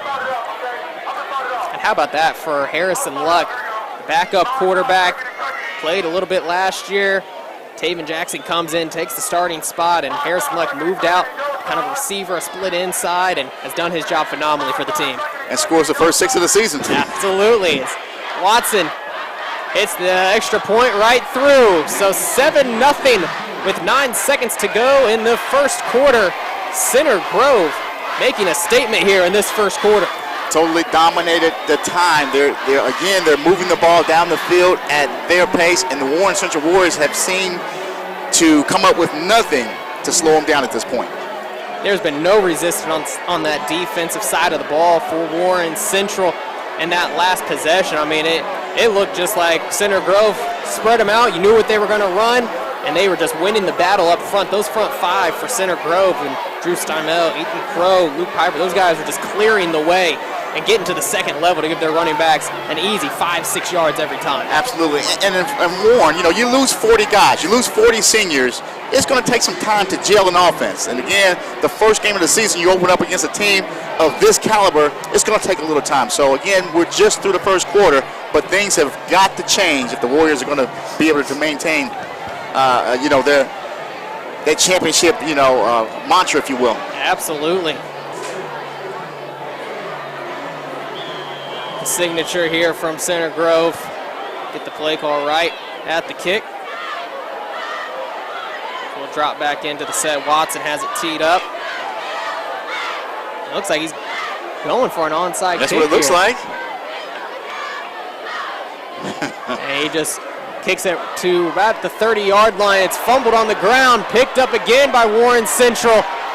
Cut up field and brought down by a couple of Trojans, as Leal Warren avoided disaster there. He avoided disaster, but he went back about 15 yards before he tried to make a run back up the field, and maybe he should have just laid down with it. But again, when you're that young and you have those kind of wheels, you think you're invincible there. But again, Center Grove caught up and knocked him down, and this is where the Warriors would start with 1 second left here in the first quarter. It's like Leal Warren got a little shaken up on the play as well. Going to go visit the trainer there. Maybe just a stinger, as he said, Warren Central coming out after just getting scored on. An 80-yard drive leading to 6 for Center Grove. Moore under center. Handoff Wells. And he'll get brought down for a gain of about 3 on the play. Caden Curry all over it. And that will end the first quarter for Warren Central and Center Grove. 7-0 Trojans on top of the Warren Central Warriors. And what has been an exciting first half if you're a Center Grove Trojan fan. They've come out and just absolutely dominated the Warren Central Warriors.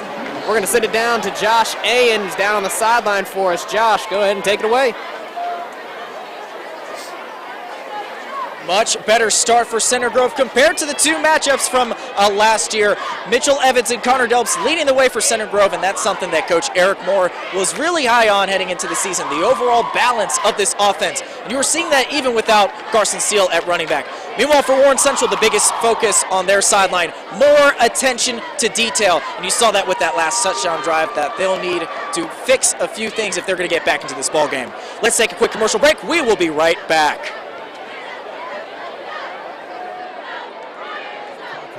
Just build better cars, but help build something more, like community, family, futures. We're Honda, and we're building something more right here in Indiana.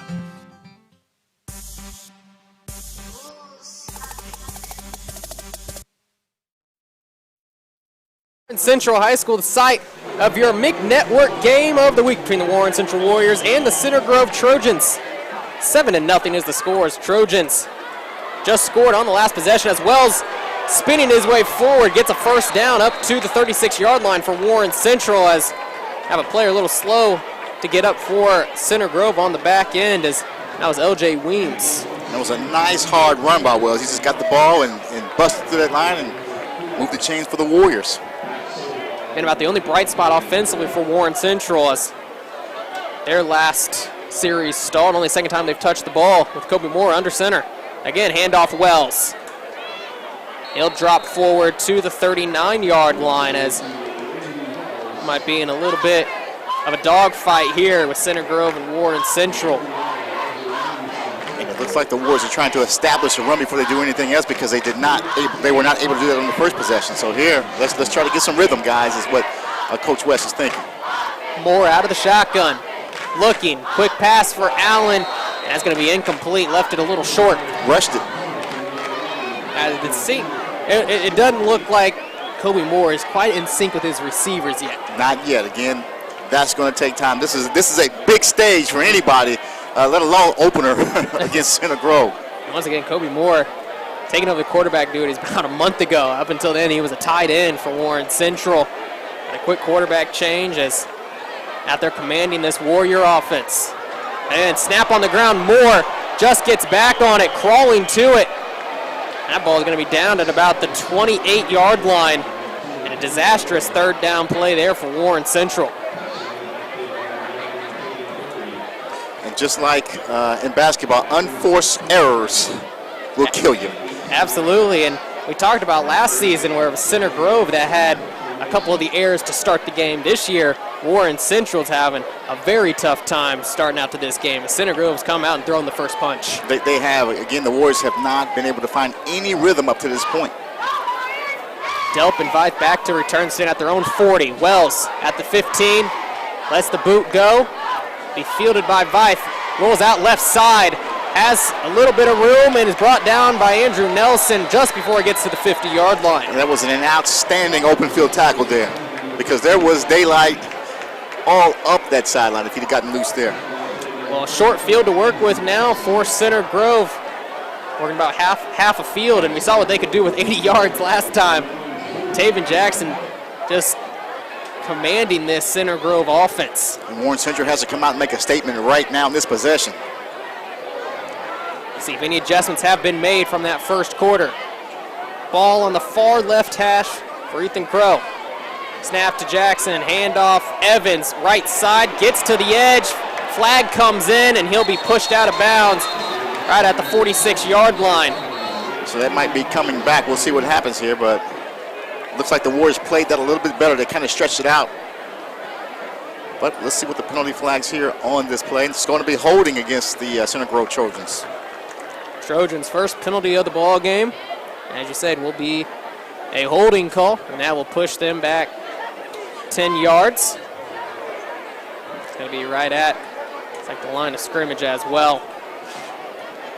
So now going to be a 1st and 20 for Center Grove. And that maybe has been Warren Central's best defense.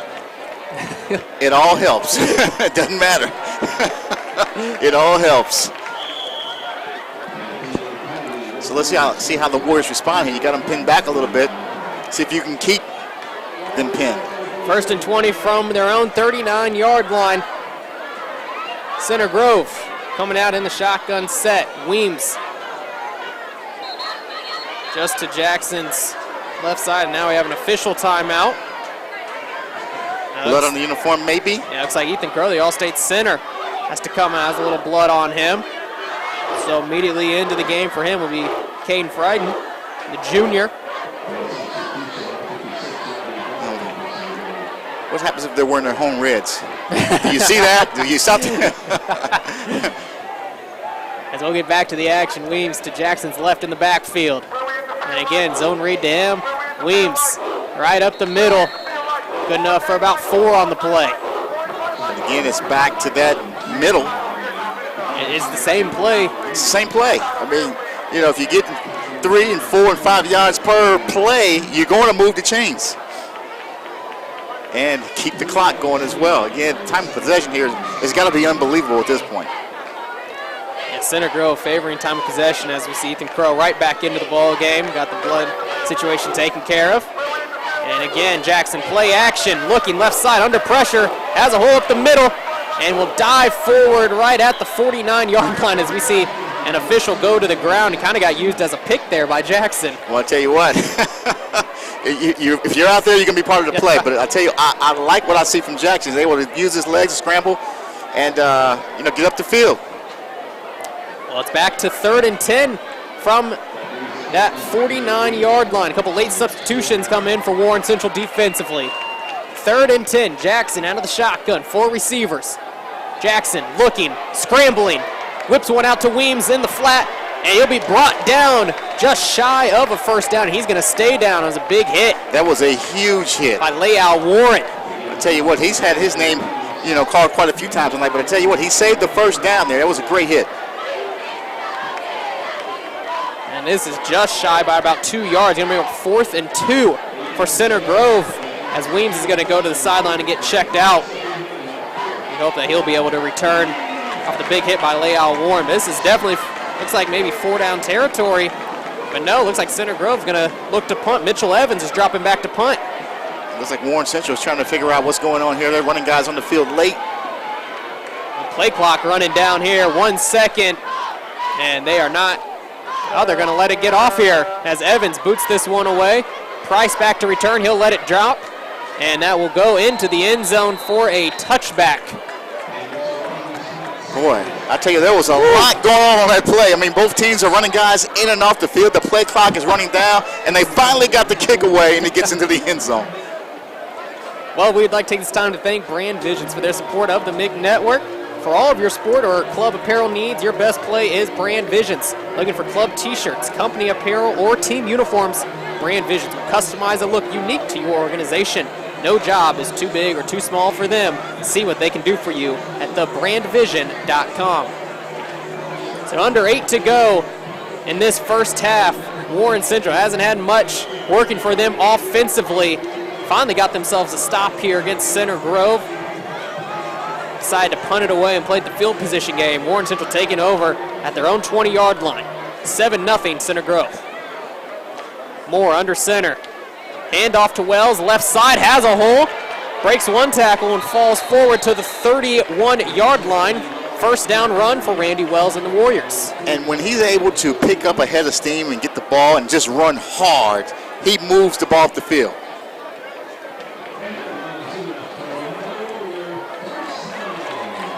Now Warren Central playing with a little tempo. Moore getting the play call from the sideline. 3-receiver set. DeMarcus Brown back on the field. We saw him on the bike working out his legs a little bit earlier. Moore out of the shotgun, looking right, throwing, finds Brown, but he drops it after looking upfield as Max Baker has a couple words for him. Well, I tell you what, that's one of those situations. The ball hit him right in the hands, but he turned around, and Baker's standing right there.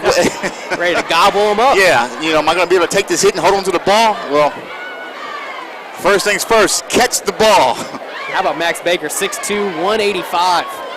Big safety back there for the Trojans, one of the senior leaders. Team captain as well. 2nd and 10 for Warren Central. Still looking for their first points of the game. 4 men down for the Trojans. Moore, handoff left side, Wells. He pushes his way up to the 34-yard line, a gain of 3. Looks like that run to the strong side has been about the best thing working for Warren Central so far. So far, but Center Grove was ready for it that time.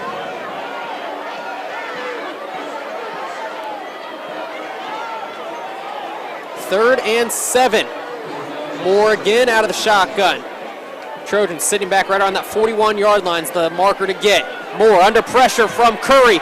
Can't get away. Caden Curry coming up with a sack.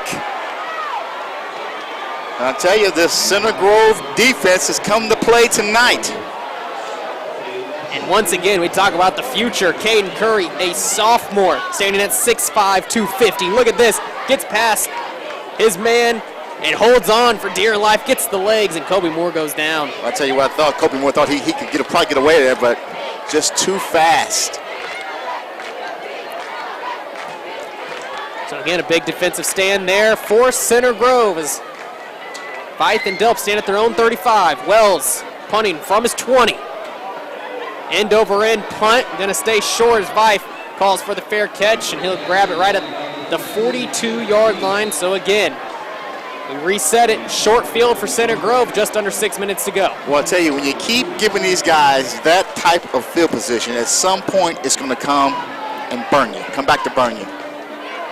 So far, Center Grove's got 1 touchdown on the board, looking for more. And we talked about the time that Warren Central, the defense, is spending on the field. At some point, do you get to where you're exhausted? We'll see what that looks like toward the second half, this quarter in the second half. Jackson under center. Handoff Weems left side. He'll get brought down by number 27 there for Warren Central, Willie Eaton. Right before he gets to the 50-yard marker. And if you're Warren Central right now, I think you're holding on here for the last 6 minutes. You got to think Center Grove's going to use every bit of that clock. They're trying to get to halftime. If they can get to halftime without Center Grove scoring, that's a win just about for Warren Central. And try to discuss it and figure out what to do in the second half. But right now, it is all Center Grove. The score may not reflect it, but this first half has been dominated by the Trojans, as you've said. Delp in motion left side, handoff Evans, bobbing and weaving his way to that first down marker right at the 48-yard line. First down Trojans. And able to run 2 plays and pick up a first down. See Andrew Warner losing his helmet out there, the senior lineman for Center Grove. He'll have to come off for a play.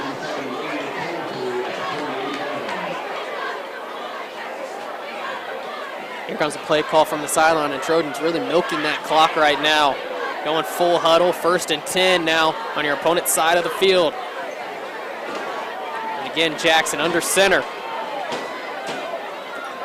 Delp in motion right side. Jackson, handoff Evans. And he'll be stood up for only a gain of 3. Marcus Cross, the first 2 for Warren Central. And this is something that we haven't seen. Center Grove decided to go exclusively out of the shotgun last series.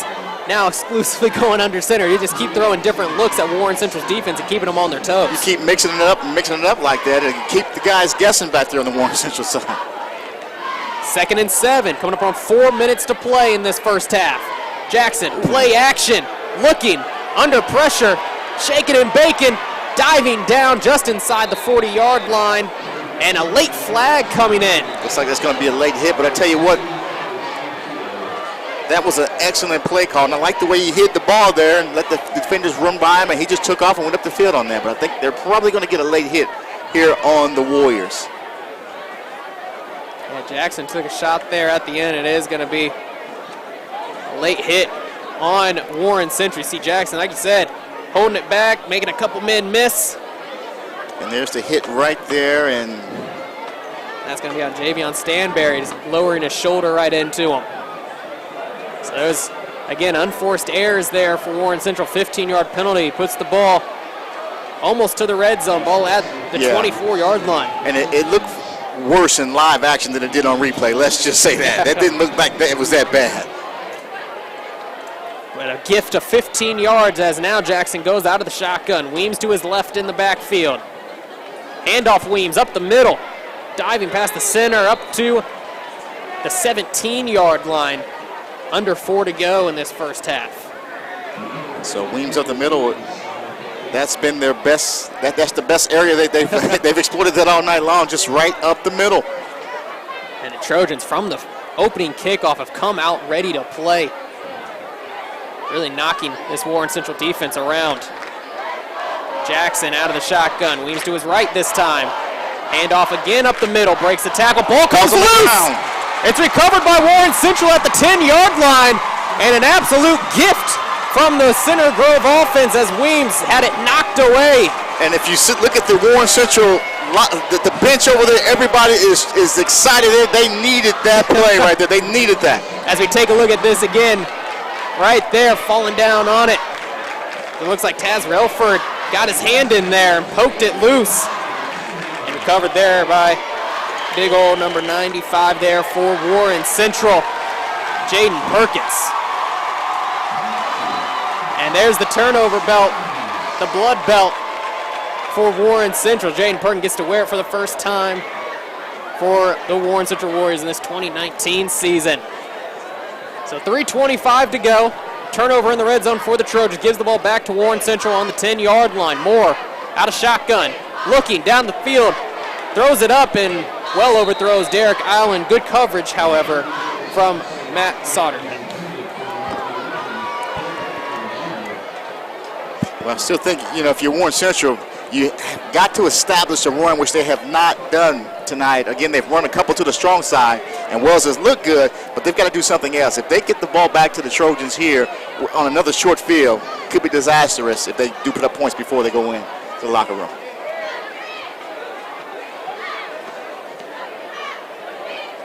Again, Moore out of the shotgun, rolling right side, moving that pocket, and underthrown by a couple yards there as Moore really struggling at quarterback. He is struggling again. They've run 2 plays. They haven't even run 10 seconds off the clock here. You're going to give the Trojans again an opportunity on a short field, which you don't want to do. 3rd and 10 for Warren Central, in desperate need of a first down to give themselves some breathing room. Moore may have to use his legs on this play here. And that's exactly what it is. Design QB run. Moore pushing his way forward and will be brought down at the 18-yard line, and a timeout from Coach Moore trying to preserve some clock for the Center Grove Trojans. That's going to bring up about 4th and 2, and a timeout from Coach Moore and the Trojans have 1 timeout remaining as they look to get the ball back in just about 3 minutes, try to put some more points on the board. Absolutely. So you can see Colby Moore tried to pick it up with his legs here. Again, fell 2 yards short, but that particular series of plays there, you had 2 short passes that were short, and then that play, that's not going to get it done tonight here for the Warriors. Well, the MIC Network would like to welcome back Papa John's as a title partner for the MIC Network Game of the Week. With over 30 locations in central Indiana, great pizza is always nearby. So after the game, enjoy a hot, delicious Papa John's pizza. Better ingredients and better pizza, you know it's always from Papa John's. And when you support Papa John's, you are supporting high school sports.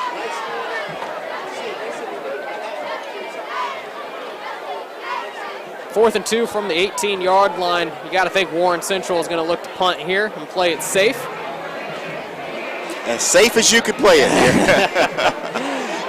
What you don't want to drop the ball. You don't want it going over your head, your punter's head. and you don't want them to return it. So there's a couple of things that you got to kind of be aware of. Center Grove comes right out and made the stop, 3 and out that they needed to get the ball back with about 3 minutes to go, as Wells gets the snap. And this one off the side of his foot, not a good punt at all. That's going to bounce out at the 39-yard line. So again, a short field to work with for Center Grove, starting on Warren Central's 39-yard line. With 3 minutes, and that is more than enough time for Center Grove to do damage here. 3 minutes and 1 timeout remaining. You got to wonder if Warren Central has one more stop in them before this half ends. Let's see what they have. But again, that goes back to that last possession. When you really run a series and take less than 15 seconds off the clock, you put yourself in this position. So here we go. Jackson out of the shotgun. Handoff Evans. He drops the ball again. And it looks like it's recovered by the Warren Central Warriors. Bottom of the pile, waiting for the official word. Evans battling down there, and it is recovered by Warren Central.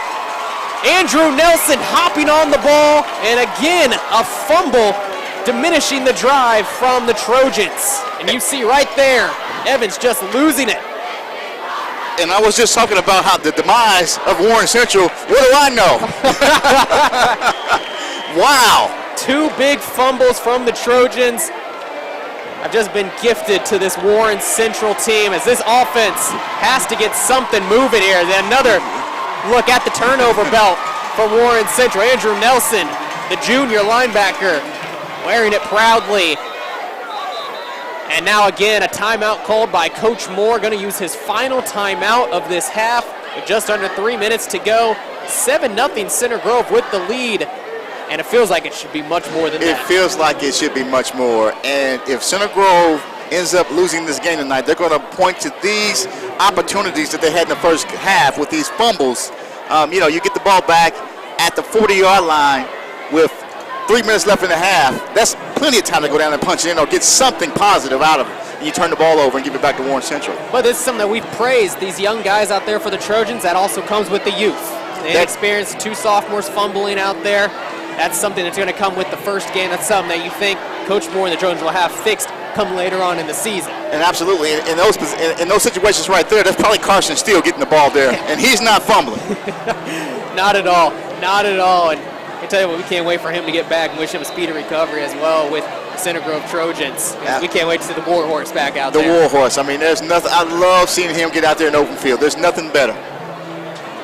Well, Warren Central only down a touchdown with an opportunity from their own 40-yard line, shortest field they've had so far tonight. Moore under center. Man in motion, left side, and it will be a handoff to Wells on the left side. Plows through a couple Center Grove defenders, pops up, but gets about 3 yards. Well, it looks like Center Grove pretty much has that play. We know that one. What else do you have? So if you Warren Central, got to come up with something else. But we need some consistency here to be able to move the ball down the field. They have not been able to move the chains. Under 2:30 now. Warren Central still with all 3 timeouts. 4 men down on the line for the Trojans. Moore, handoff Wells, diving up the middle. He got stood up immediately.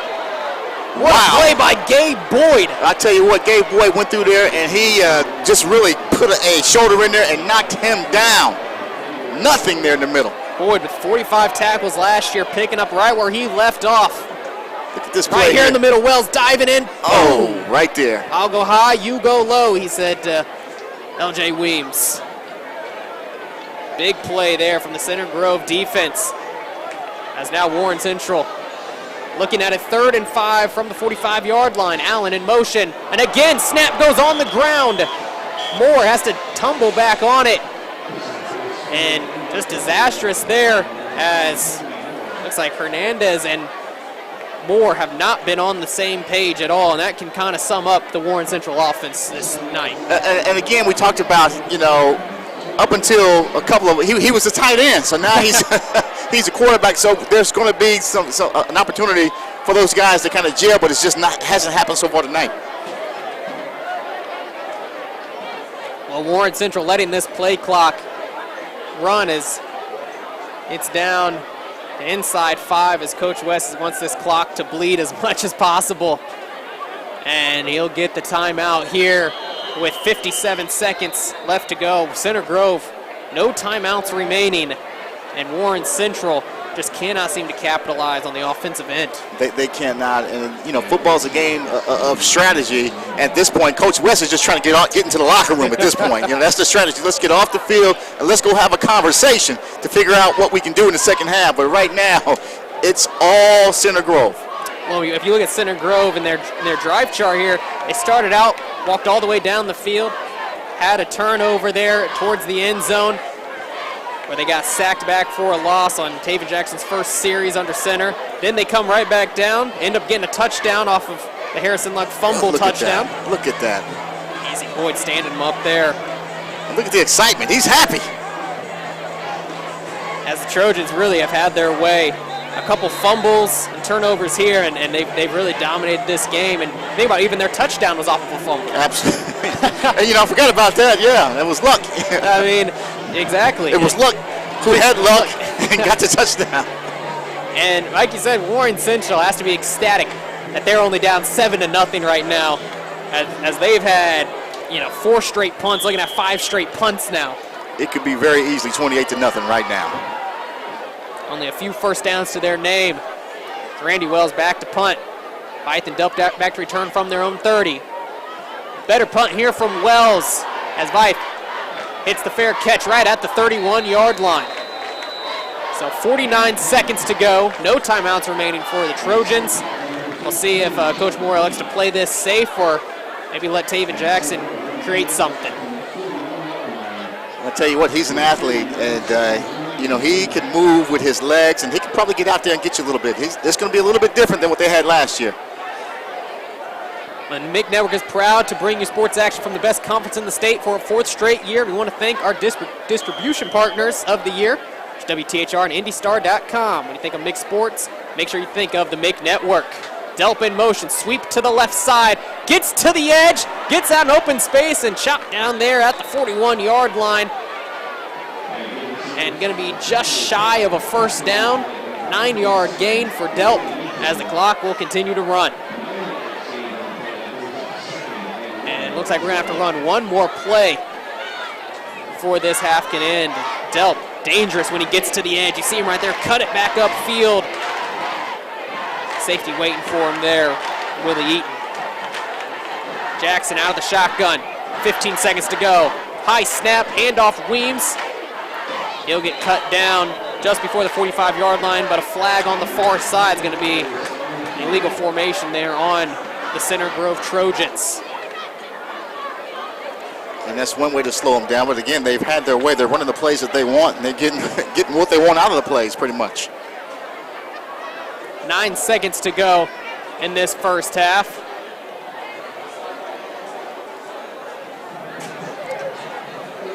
And we'll get the 5-yard penalty there on Center Grove as they'll drop back to the 35-yard line. Up 7-0 here on Warren Central as that clock will run. And it looks like the Trojans are going to go to the line here, and they're going to let it run out. And that will be halftime. The 7-0 lead for the Center Grove Trojans against the Warren Central Warriors. And it felt like we had a lot more action than 7 points. It felt like, you know, we felt like we had a lot of points scored here. There was a lot of action here, but 7-0 is the score. Second-ranked Trojans on top of the third-ranked Warren Central Warriors, as the Trojans throwing the first punch in this one, as we have our own Josh Ayen down there on the sideline looking to talk to Coach Moore himself right here before they go into halftime and talk to the winning coach for just a few minutes, as Josh Ayen is down there with him. Josh, we'll send it down to you. Guys, Josh Ayen here with Center Grove head coach Eric Moore. You guys got off to that fast start, like you mentioned, but you can't help but feel you let a couple opportunities slip with those 2 fumbles. Now you're being negative now. We did a great job. We ran the football hard. We did let a couple go that we probably could have converted there. So you are right on that behalf. But you know what? We didn't shoot ourselves in the foot totally. Very proud of our guys up front. Really proud of our defense. Our defense is really controlling the big run, the big play tonight, stopping them on the line of scrimmage and not giving up a big play down the middle of the pass. So I'm proud of where we are. We got to come out and execute this half and continue to run the football hard. All right, Coach, I think you said it all for yourself. No more questions? No, you covered it all, sir. All right. Thanks for your time. Appreciate it. That was head coach Eric Moore of Center Grove saying it all right there for you. We'll take a quick commercial break. When we come back, we'll have our halftime presentation, get you all set up for the second half. Stick around.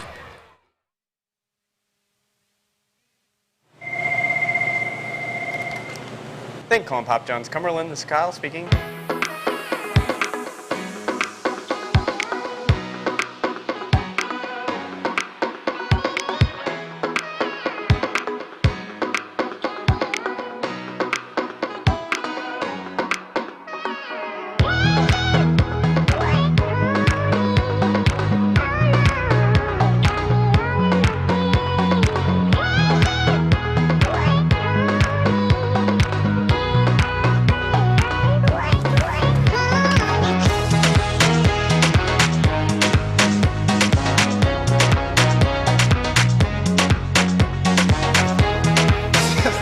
The pizza's here. Give me my appetizers. The cheese is my favorite. I want to complain. Is that Supreme?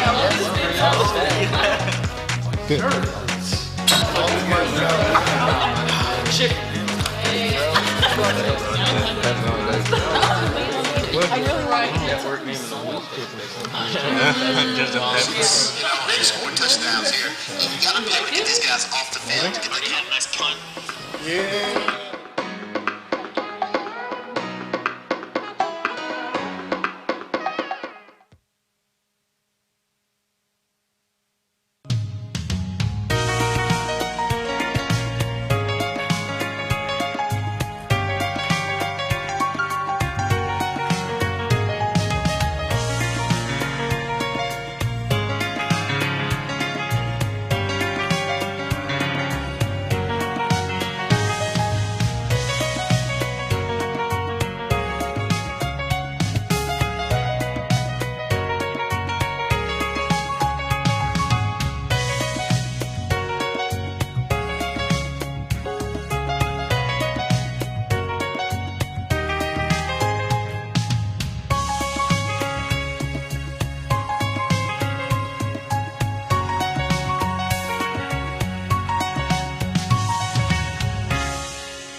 What if a car company didn't just build better cars, but help build something more, like community, family, futures?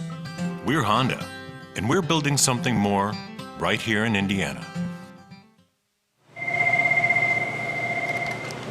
Thank you, Colin Pop Jones. Cumberland, this is Kyle speaking.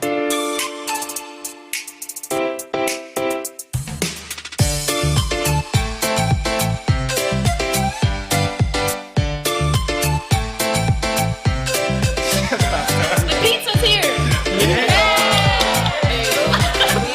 I know, right?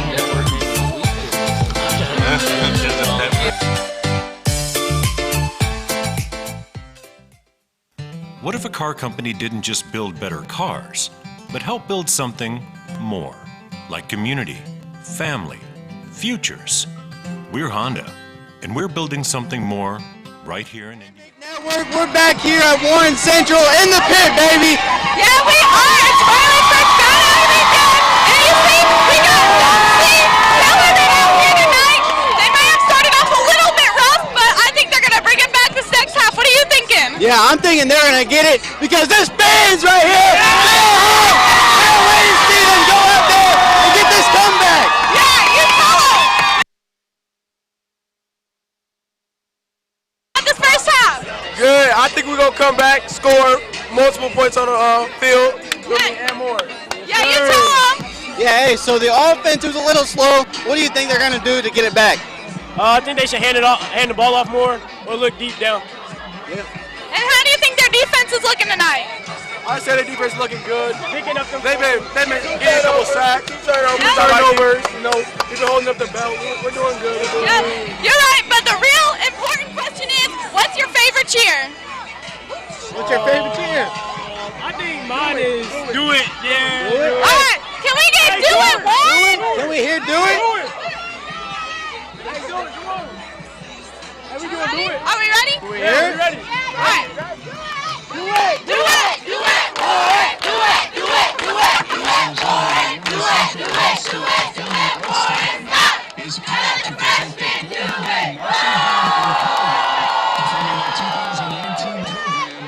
Warren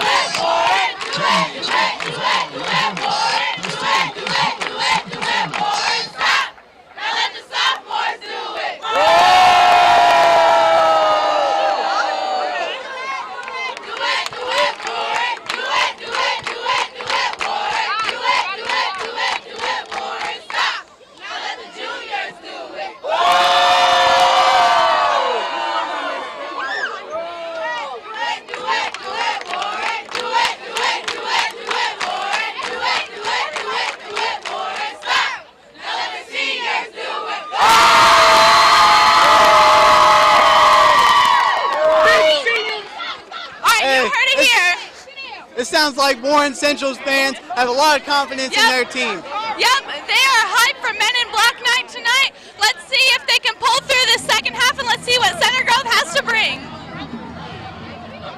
Now let's send it. Yeah.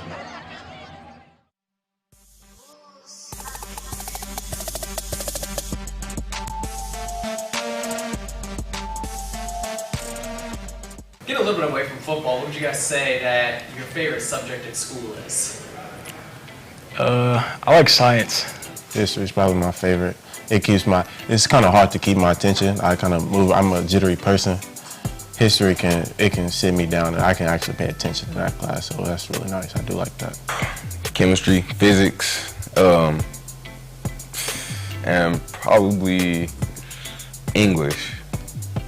I really like psychology. I like learning how people think and why they do what they do. It's really interesting just knowing like what goes on in our brain and how it functions. On math, English, all the basic stuff. You got to keep grades before football as well. I like social studies. I like learning about history, learning about other people's history. I like learning about a lot of science too, but not chemistry. I don't like chemistry. Probably math. I love numbers. I love working with numbers. Numbers come easy to me a lot, so math is definitely the go-to subject. I like business personally. Just like figuring out how to be efficient and stuff like that. It's interesting to me. Math, like, it destroys me, but I like chemistry. Chemistry, you get in there, you work around, but English is my strongest subject, though. I like English. Chemistry. I like English and I like history. English, I'm really good at like essays. I can type and like write forever.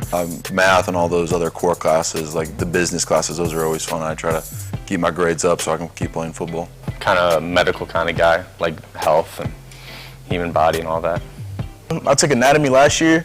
Thought it was pretty cool to learn about that, especially being a guy that likes to work out and like playing football. Obviously, learning about the body and like learning how you can like better what you do, like how your body works. Just learn all the inner workings about it. I think is pretty dope. I'm a math kind of guy. My favorite teacher is my math teacher. She's also my personal help teacher. So yeah. I'm leaning towards science. I'm a big science guy. I like learning about just the earth or just whatever has to do with science. I'm all in. No one called you Bill though, do they? Bill. Bill? Bill. Science guy? Yes, sir. Yes, sir.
Thank Colin Pop Jones. Cumberland, this is Kyle speaking.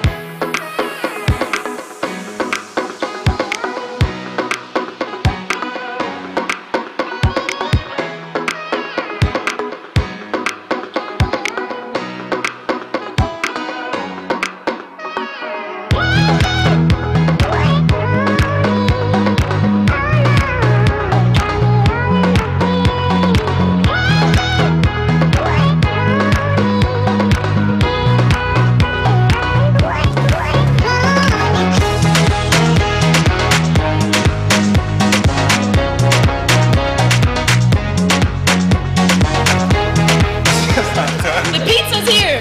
Give me my Papa John's. The cheese is my favorite. I love plain. Is that Supreme? Good. Chicken. I really like network name. They scored touchdowns here. You gotta be able to get these guys off the field to get the next punt. Yeah.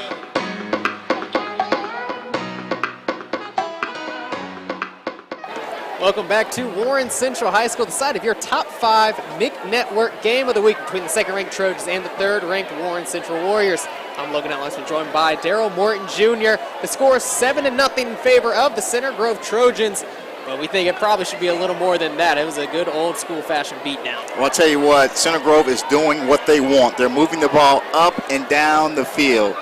And, you know, it doesn't look like the Warriors can do anything about it. Luckily, there's a couple of fumbles. In fact, the only touchdown was scored because of a fumble. So Warren Central's able to kind of hold them a little bit. But I tell you what, if this holds right now, Center Grove continues to control time of possession, this could be a long second half for the Warriors. It very well could be. Warren's just going to have to make some second half adjustments on the offense and defensive side of the ball. Center Grove, like you said, with 3 fumbles already. They lost 2 of them, ended up being turnovers for them.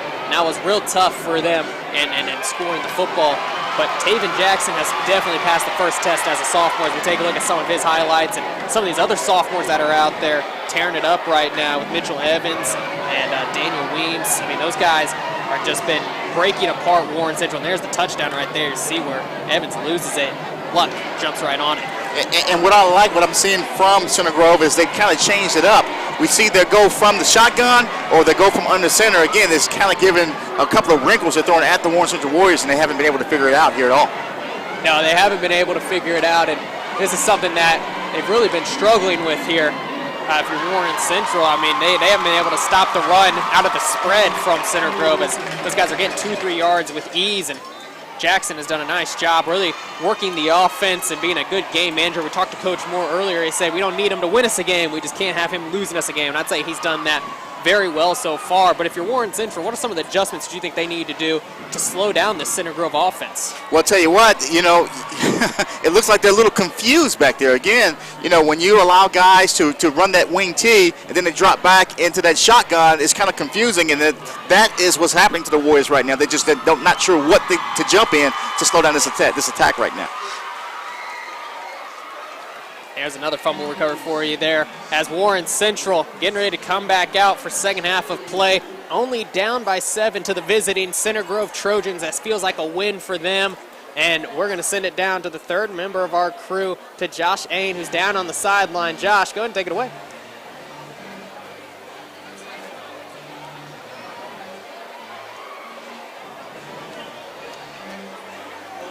Defensive coordinator Russ Mann after the half, he said this is a different Center Grove squad they've seen in years past. A lot more spread formations and one-back formations they've seen compared to the conventional wing T that Eric Moore has run in years past. Thankfully, though, the fumbles have been big in keeping the momentum standpoint and keeping Warren Central in this ball game.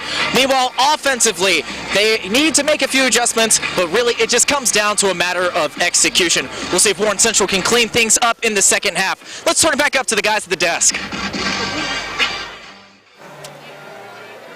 Thank you, Josh. As we take a look now coming out of halftime, we see Maddox Tavernier warming up for Warren Central. The junior quarterback was slated as a starter, had a little bit of an ankle injury last week, Now Kobe Moore has been starting. It's kind of a toss-up right now. We see Maddox Tavernier kind of warming up on the sideline. You got to wonder if Coach West is going to go to him. Well, I tell you what, he's got to do something because, again, you know, Moore wasn't able to move the offense the way I'm sure they thought that he could. And, again, you know, we talked about it last month. He was a tight end, so that could be a part of it. You know, starting off the season against Center Grove. So, hey, look, let's put a guy in that's got more reps and probably can move this offense. So, again, just throwing in a new wrinkle. And I have never seen a team more happy to get to halftime than Warren Central was in the first half. And you talk about it, I mean, Kobe Moore is really struggling there at the quarterback spot, mainly doing parts of Center Grove's defense. I mean, those guys came out, we said they were inexperienced, but they didn't look like it at all. That front four with Austin Booker leading the way, LJ Weems, as well as Caden Curry.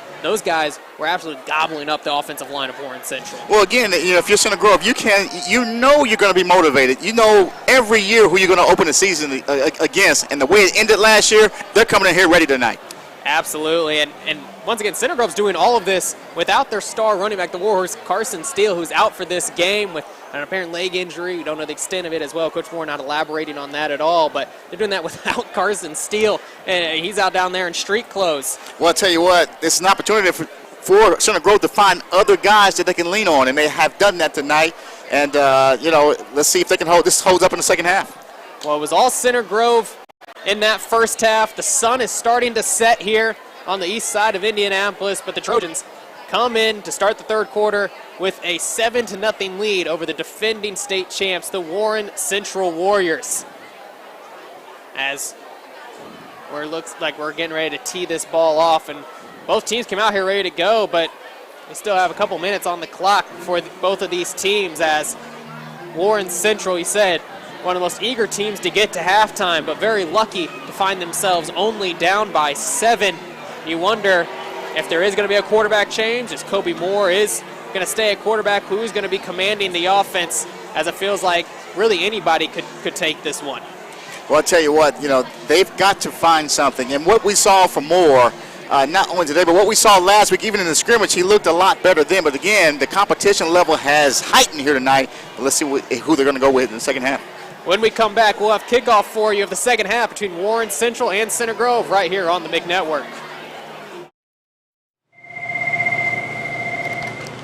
Thank you, calling Pop Jones Cumberland. This is Kyle speaking.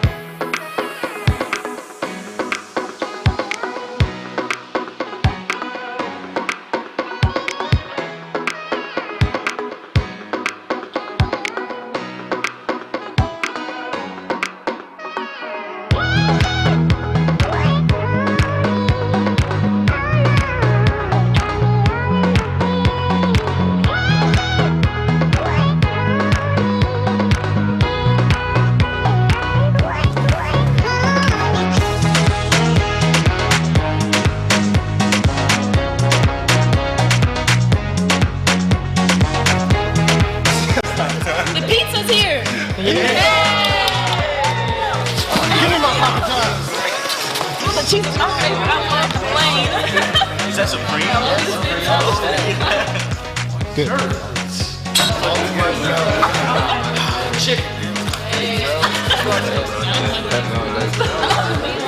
I really like network name They scored touchdowns here. You gotta be able to get these guys off the field to get a nice punt. Yeah.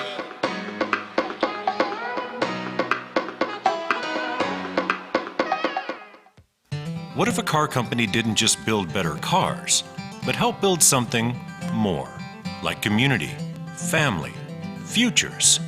We're Honda, and we're building something more right here in Indiana. We're back live here at Warren Central High School. The second-ranked Center Grove Trojans on top of the third-ranked Warren Central Warriors, 7-0 after one half of play. And the score feels like it should be more than that. The Trojans absolutely dominating that first half, time of possession-wise and physicality-wise. Really took it to Warren Central through the first punch here in opening night. And that's what you kind of expected from Center Grove. We talked about what happened last year. They were going to throw the first punch. But Warren Central went through the first half kind of lackadaisical. They have got to respond here early in the third quarter. The kicker, Austin Watson, has it teed up. Short kick fielded just past the 20-yard line and running side to side here for Warren Central. and breaking it out to the outside. DeMarcus Brown getting lit up there. He got blew up there at the end. All to get back to the 20-yard line there. So he was trying to make a play, but the Trojans not allowing it. Max Baker getting in on it. Max Baker on that one. I mean, been in on about every big hit that Center Grove has had, as well as Warren Central going to start out with the ball to start this second half. Going to start from their own 21-yard line. That's one of those situations where you catch where they caught the ball. He ends up 10 yards back from where he caught the ball. You know, if you have the discipline to lay down there and just take the ball right where it is. But again, if you're an athlete, you want to try to get what you can get. Kobe Moore is at quarterback for Warren Central, under center. Stretch play out to Wells to the right side. Has a hole. Breaks a big one here. But Max Baker saving a touchdown as Randy Wells rumbles down to the 42-yard line for Warren Central. Absolutely the best run of the night. He went to that hole running. When he runs hard and his blockers are out ahead of him, he's going to be tough. And again, Warren Central trying to hurry back to the line. Wells has been the bright spot offensively. And again, they go with a misdirection. Breaks one at the line of scrimmage, falls forward right to just inside the 48-yard line there for Warren Central, as well as comes out hot to start this second half. And that's what you want. Again, Warren Central, you have to make a statement on this possession. 2nd and 4. Moore out of the shotgun. Looking, quick pass, tipped. Atkins makes the grab. Chris Atkins falls inside to Center Grove territory at the 39-yard line as this offense is starting to roll. And there's no way, the way that ball was tipped, it should have hit the receiver where it did. But it did, as you can see here. Hands up, tip, and it hit the receiver right there between the numbers, and he was able to take it down the field just a few more yards before he's ultimately brought down. Booker got his hand on it there, and now play action. Moore looking long, throws one up, has got a man! It's caught, touchdown Warren Central.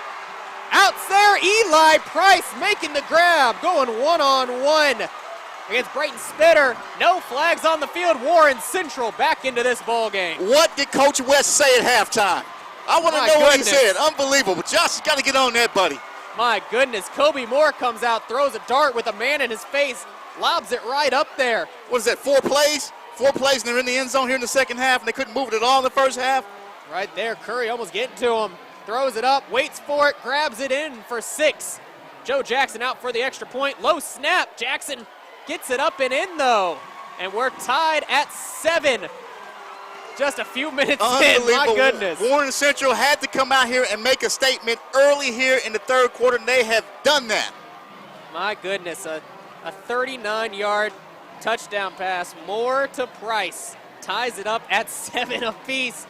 And that's why we love MIG football here. Yeah, I tell you, we were just talking about would Coach West make a change at halftime. He believed in his in Moore, stayed with him there, and he rewards him there with a touchdown. Now we've seen Warren Central. Now it's time for us to see Center Grove. Let's see what Center Grove, because guess what? Coach Eric Moore, he has a speech over there too. Let's see what he talked about at halftime. Well, the MIG Network would like to welcome back Papa John's as a title partner for the MIG Network Game of the Week. With over 30 locations in the central Indiana area, great pizza is always nearby. After the game, enjoy a hot, delicious Papa John's pizza. Better ingredients, better pizza is always from Papa John's. And when you support Papa John's, you are supporting high school athletics. That was fun. Wow. Warren Central needed that halftime more than anything else. They've come out, answered Center Grove, tied it up as Jackson punts this one deep. And Evans just tiptoeing on that inline. It brings it out, falls forward, down at the 18-yard line. So Warren Central looking a little more lively to start this third quarter. They really are, but let's see what the defense does. Again, in the first half, Center Grove was able to move the ball at will on them, so let's see what happens here. Center Grove was its own worst enemy with 3 fumbles, one resulting in a touchdown for them. This is a team that moved the ball at will. Jackson under center. Wing T set. Handoff to Evans, tripped up right at the line of scrimmage immediately. And getting in there was Juwan Eccles. And again, in the first half, that's a 4 or 5 yard pickup. So the Warren Central defense looks like it is a little bit sharper here. Well, a 3 and out here would definitely shift momentum towards Warren Central. Would be huge. Jackson going out of the shotgun set. 3 receivers out to his left. Weems motion to his left. Jackson drops back, 3-step drop, looks up, has Veit. Great snag there from Trent Veit right at the 30-yard line. First down, Center Grove. I tell you what, he did that with a defender all over him. He pulled that in and able to move the chains for the Center Grove Trojans here. Trent Veit going up and making a grab, and David Jackson plenty of time to let that one fly. There's a lot of poise there in that young man. We're seeing a good, young, bright future talent here in the Mick and Taven Jackson. Once again, standing at 6'5", 185. Phenomenal athlete. As he goes out of shotgun again, Weems to his right. Handoff Weems, he bounces it back out to the right side, and he's brought down by Leal Warren, and a flag coming in late here on the play. Well, I'll tell you what, the official threw the flag, but you see the flag hit Jackson right in the back, so. Well, again, here comes Leal Warren exiting the field, going immediately to the trainer. Ooh. Very ginger right arm there as Weems got upended. And we'll see what this flag is for. It looks like it is going to be against Center Grove in the vicinity of a hold as well. It looked like a hold again. The flag hit Jackson right in the back, right between the numbers in the back, so the official has a pretty good arm on him. Let's see where they take this from. They're going to take it from the 30-yard line, and they'll pin them back at the 20-yard line. So it is a hold on Center Grove. 1st and 20 now for the Trojans from their own 20-yard line. And this is what really, stopped the Trojans in the first half with their own mistakes that really kept them back. Because, again, we talked about they should have a lot more. It feels like they should have 21 points right now. So there's those costly fumbles in the first half that's made this a close game. Bouncing outside is Weems, and Warren Central not fooled as Dwayne Eccles again comes up, makes the tackle right at the line of scrimmage, and this run defense looked a lot more solid from Warren Central. Looks like the focus now is the middle of the field as they are shutting it down, but it's still early. Plenty of time for adjustments from both sides. Going to be 2nd and 20 for the men in white as Taven Jackson 5 yards deep in the shotgun. 3 receivers to his left. Again, motions Weems to his left. Looking left side, rambling left side, back over the middle, looking for Evans and overthrows him.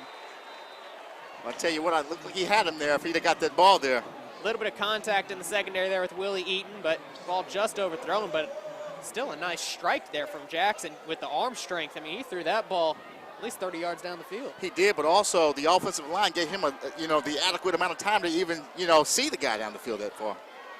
Leal Warren back into the game now for Warren Central after getting a 10-2 on the sideline. It's always good to see these guys get back out on the field. Again, Jackson out of the shotgun, 3rd and 20. 5-step drop, rolling right side, throwing off his back foot, intercepted by Javion Stanberry. Oh, it's incomplete. Good defense there from Harrison Luck, actually hitting it out of Stanberry's hands. Well, I tell you what, that's what you do. When you can't get it, the other guy can't get it either. So that was actually great defense by the Center Grove offense. Jackson just throwing up a prayer there, looking for Harrison Luck, and Stanberry had 2 paws on it, but couldn't quite bring it down. Like you said, Harrison Luck getting his right arm in there at the last second as Marquise Cross applied the pressure. And you'll see right there, Stanberry has it, and Luck pushes it out right there at the end. That's great awareness there. Price, the return man for Warren Central, standing at his own 40-yard line. And yes, that is Eli Price, the man with the touchdown for Warren Central. Mitchell Evans standing at his own 5, looking to receive. Punt this one away, only a 2nd punt of the day. And it's a good one as Price fields it at the 45. Price up the gut, and he'll be taken down right at the 44-yard line, but a flag coming in on the far side. May move the Warriors back there. But once again, regardless, this is going to be, again, the shortest field that Warren Central has had to work with to start. It looks like the energy and intensity on the Warren Central side has picked up since halftime. Absolutely, as we'll see. Illegal block in the back on Warren Central, moves them back a couple yards. And Warren Central will start from their own 44-yard line. Fresh off of a Kobe Moore touchdown pass to Eli Price on their last possession. Warren Central gets a stop. Got aided by a holding call, but the Warriors are back in it here on Friday night on their home turf. Well, I'll tell you what, like we talked about, if they're able to go down and get something on this possession, I mean, this is incredible based off what we saw in that first half from them.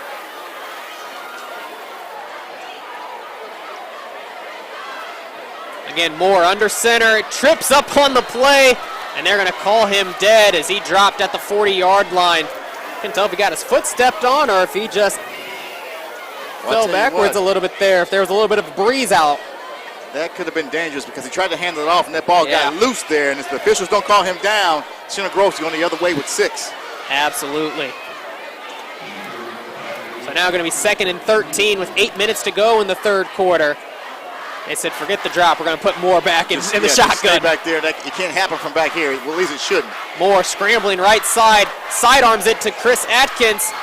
Gets it right at the 45-yard line, and that's where he will be brought down. And that's going to bring up now a 3rd and long for Warren Central, as it looks like Gabe Boyd still down on the play for Center Grove. And to mention, Gabe Boyd with a big hit earlier in the first half. Had 45 tackles last year, and he tried to having a lot of trouble getting up here, holding that right leg. Yeah. Hate to see him out of the game because, again, he's playing well tonight. Well, we would like to take this time to thank our partners, Papa John's and the Marriott East, for making coverage of mixed sports possible. Both have been instrumental in our 4 years of providing the best coverage of high school sports and giving our student crew members a great opportunity to develop their skills. We hope you will make it a point to support them because they continue to support our kids here on the MIC Network. So once again, it's 7-7. Gabe Boyd down there getting attended to as Coach Moore comes over to him and help him up and get moving here. It's good to see him up and running after getting stretched out. Up and kind of bouncing off the field, which is a great sign. Yeah, it looked like it was just a little bit of a cramp for him. Get a little Waterade, little Gatorade in him. Should be okay to go. You see him trotting off the field as Warren Central is going to be faced now with 3rd and 9 from their own 45-yard line. As when we return, we'll have 3rd down action for you right here on the MIC Network. What if a car company didn't just build better cars, but help build something more, like community, family, futures? We're Honda, and we're building something more right here in Indiana. We're back here. Warren Central High School, 3rd and 9 for Warren Central. Moore and the shotgun. Wells to his left. Blitz coming in. It's a screen. Wells breaks one tackle, gets in the open field, running over a few Trojans. Rumbles down to the 43-yard line. 1st down, Warren Central. Well, I'll tell you what, we haven't seen that play all night long, but it was right there for the taking there. And again, Wells running hard, picking up the 1st down that you can see here. Gets it, puts his shoulders down, and just keeps those legs moving and picks up the 1st down. Just an absolute stud, Randy Wells is. A breath of life into this Warren Central offense as the Warriors into Trojan territory again off a big 3rd down conversion. Handoff Wells. Wells bobbing his way up to the 40-yard line, and much better defense there for Center Grove. And who else? Gabe Boyd, 1st 2. His name is made. We've talked about him all night long. I mean, he's going to be there. If it's action, he's going to be there. 2nd and 7 from the 39-yard line.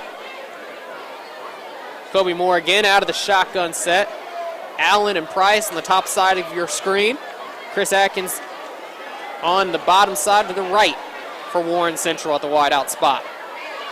Moore going to go under center. Wells about 7 yards behind him in the backfield. Again, Wells, handoff, straight up the gut. And you hear those pads colliding from here. Hard running from Randy Wells. He'll pick up about 6 hard-earned yards on the play. Some big hitting going on down there. And it's amazing that in the first half, Warren Central could do nothing in the middle. Now they're able to kind of move the ball using the middle of the field, and Center Grove hasn't been able to do that here in the second half yet. 3rd and 1, all-out blitz. Wells met in the backfield immediately by the Trojans. They brought the cavalry there. He'll be knocked back for a loss of 3 on the play. Nothing there. Everybody's waiting on it. Look at that. Right there, big number 91, Caden Curry leading the charge with Gabe Boyd. Those two guys have been everywhere for the Trojans. As it's 4th and 4, Warriors still out on the field. 4 men down for the Trojans. See Moore use his legs on this. Well, maybe not. And Moore getting sacked. Austin Booker right there, making the play for Center Grove, the 6'5", 230 junior coming in. Moore tried to duck him, but it just didn't work. He's right there on top of him and ends the play. Never saw him coming from the blind side, and there's the answer that Center Grove needed. A big 4th down stop to get that defense off the field, and now Taven Jackson and company get it with a short field of their own. Hard count, Jackson looking to Weems out of the backfield.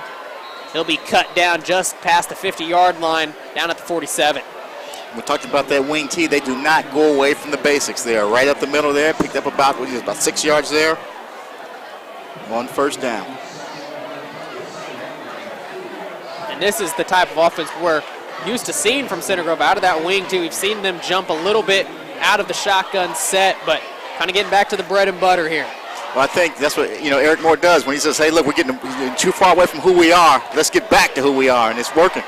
And Weems looking outside, and right there making the stop, Javion Stanberry, the corner for Warren Central. Cutting Weems down right at the line of scrimmage, going to bring up a 3rd and 4. I'll tell you what, both defenses are hitting now. I tell you what, it's looking really good out there. It's looking like good MIG football. That's MIG football. You're going to have 2 of the best that there is in Class 6A. Either of these teams could find their way to Lucas Oil later on come Thanksgiving. 3rd and 4. Jackson put Delp in motion to the right. Hand off, Evans, right side. First down. Looking all the way. He might go. Beats the Warriors defender. Evans with the rumble all the way in for a Center Grove touchdown, a 47-yard run. And there's the answer from Center Grove. Absolutely outstanding play call again. Nothing new. So Wing T gets finds that hole there and gets loose, and there is nobody that's going to stop him. How about that? Mitchell Evans, he knew it was a matter of time. Put Delp in motion. That's where all the eyes went, and Evans clearing out some space, and that hole was wide open. That front 5 getting back to work for Center Grove.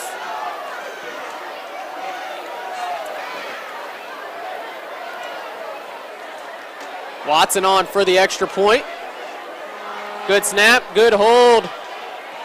And Watson pushes that thing right through. So 14-7, Center Grove with an answer of their own, back up a score on the Warren Central Warriors. Yeah, and we talked about, Center Grove and Coach Eric Moore just going back to the basics. He will not get away from that style, that wing T.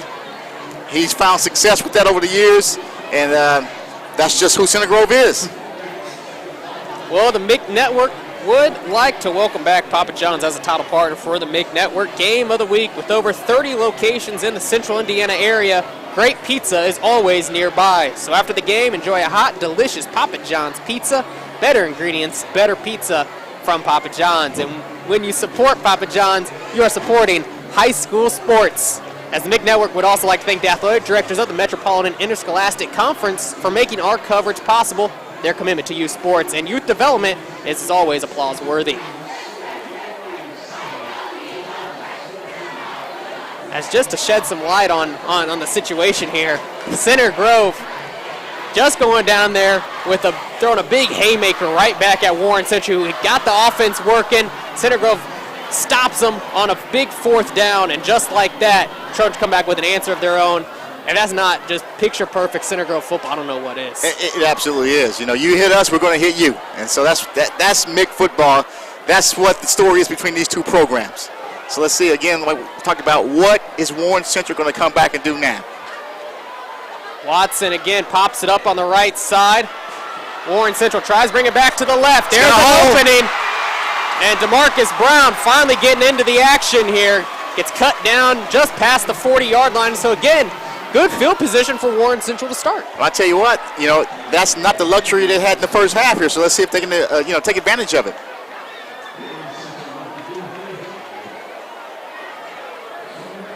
Warren Central need an answer here with 3:44 to go in the third quarter.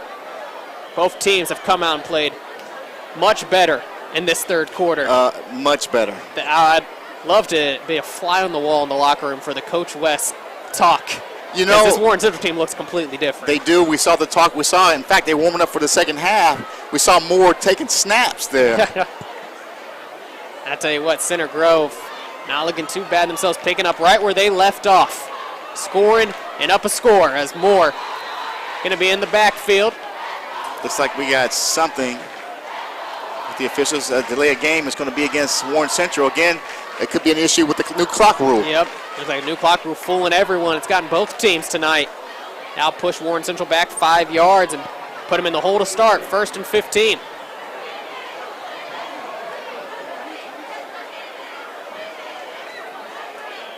Moore again out of the shotgun. Wells to his left. Dropping back, looking over the middle, and kind of a wobbly duck there, dropping about 4 yards short of his intended receiver. Yeah, there was really nobody there in that area. And Atkins and Brown were both relatively in the area, but that ball dropped right there on the W. It did. And one thing you can't afford here is a turnover right now because the Trojans are pretty hot right now. 2nd and 15. Trojans showing blitz. And again, it's a run left side to Wells. Wells spinning through tacklers, falling forward again. A good hard run there. Gets to the 43-yard line, and now 3rd and long for Warren Central. And that play there, they've had some success there, but when they got the touchdown, they kind of added a little wrinkle there and pulled him back and went over the top.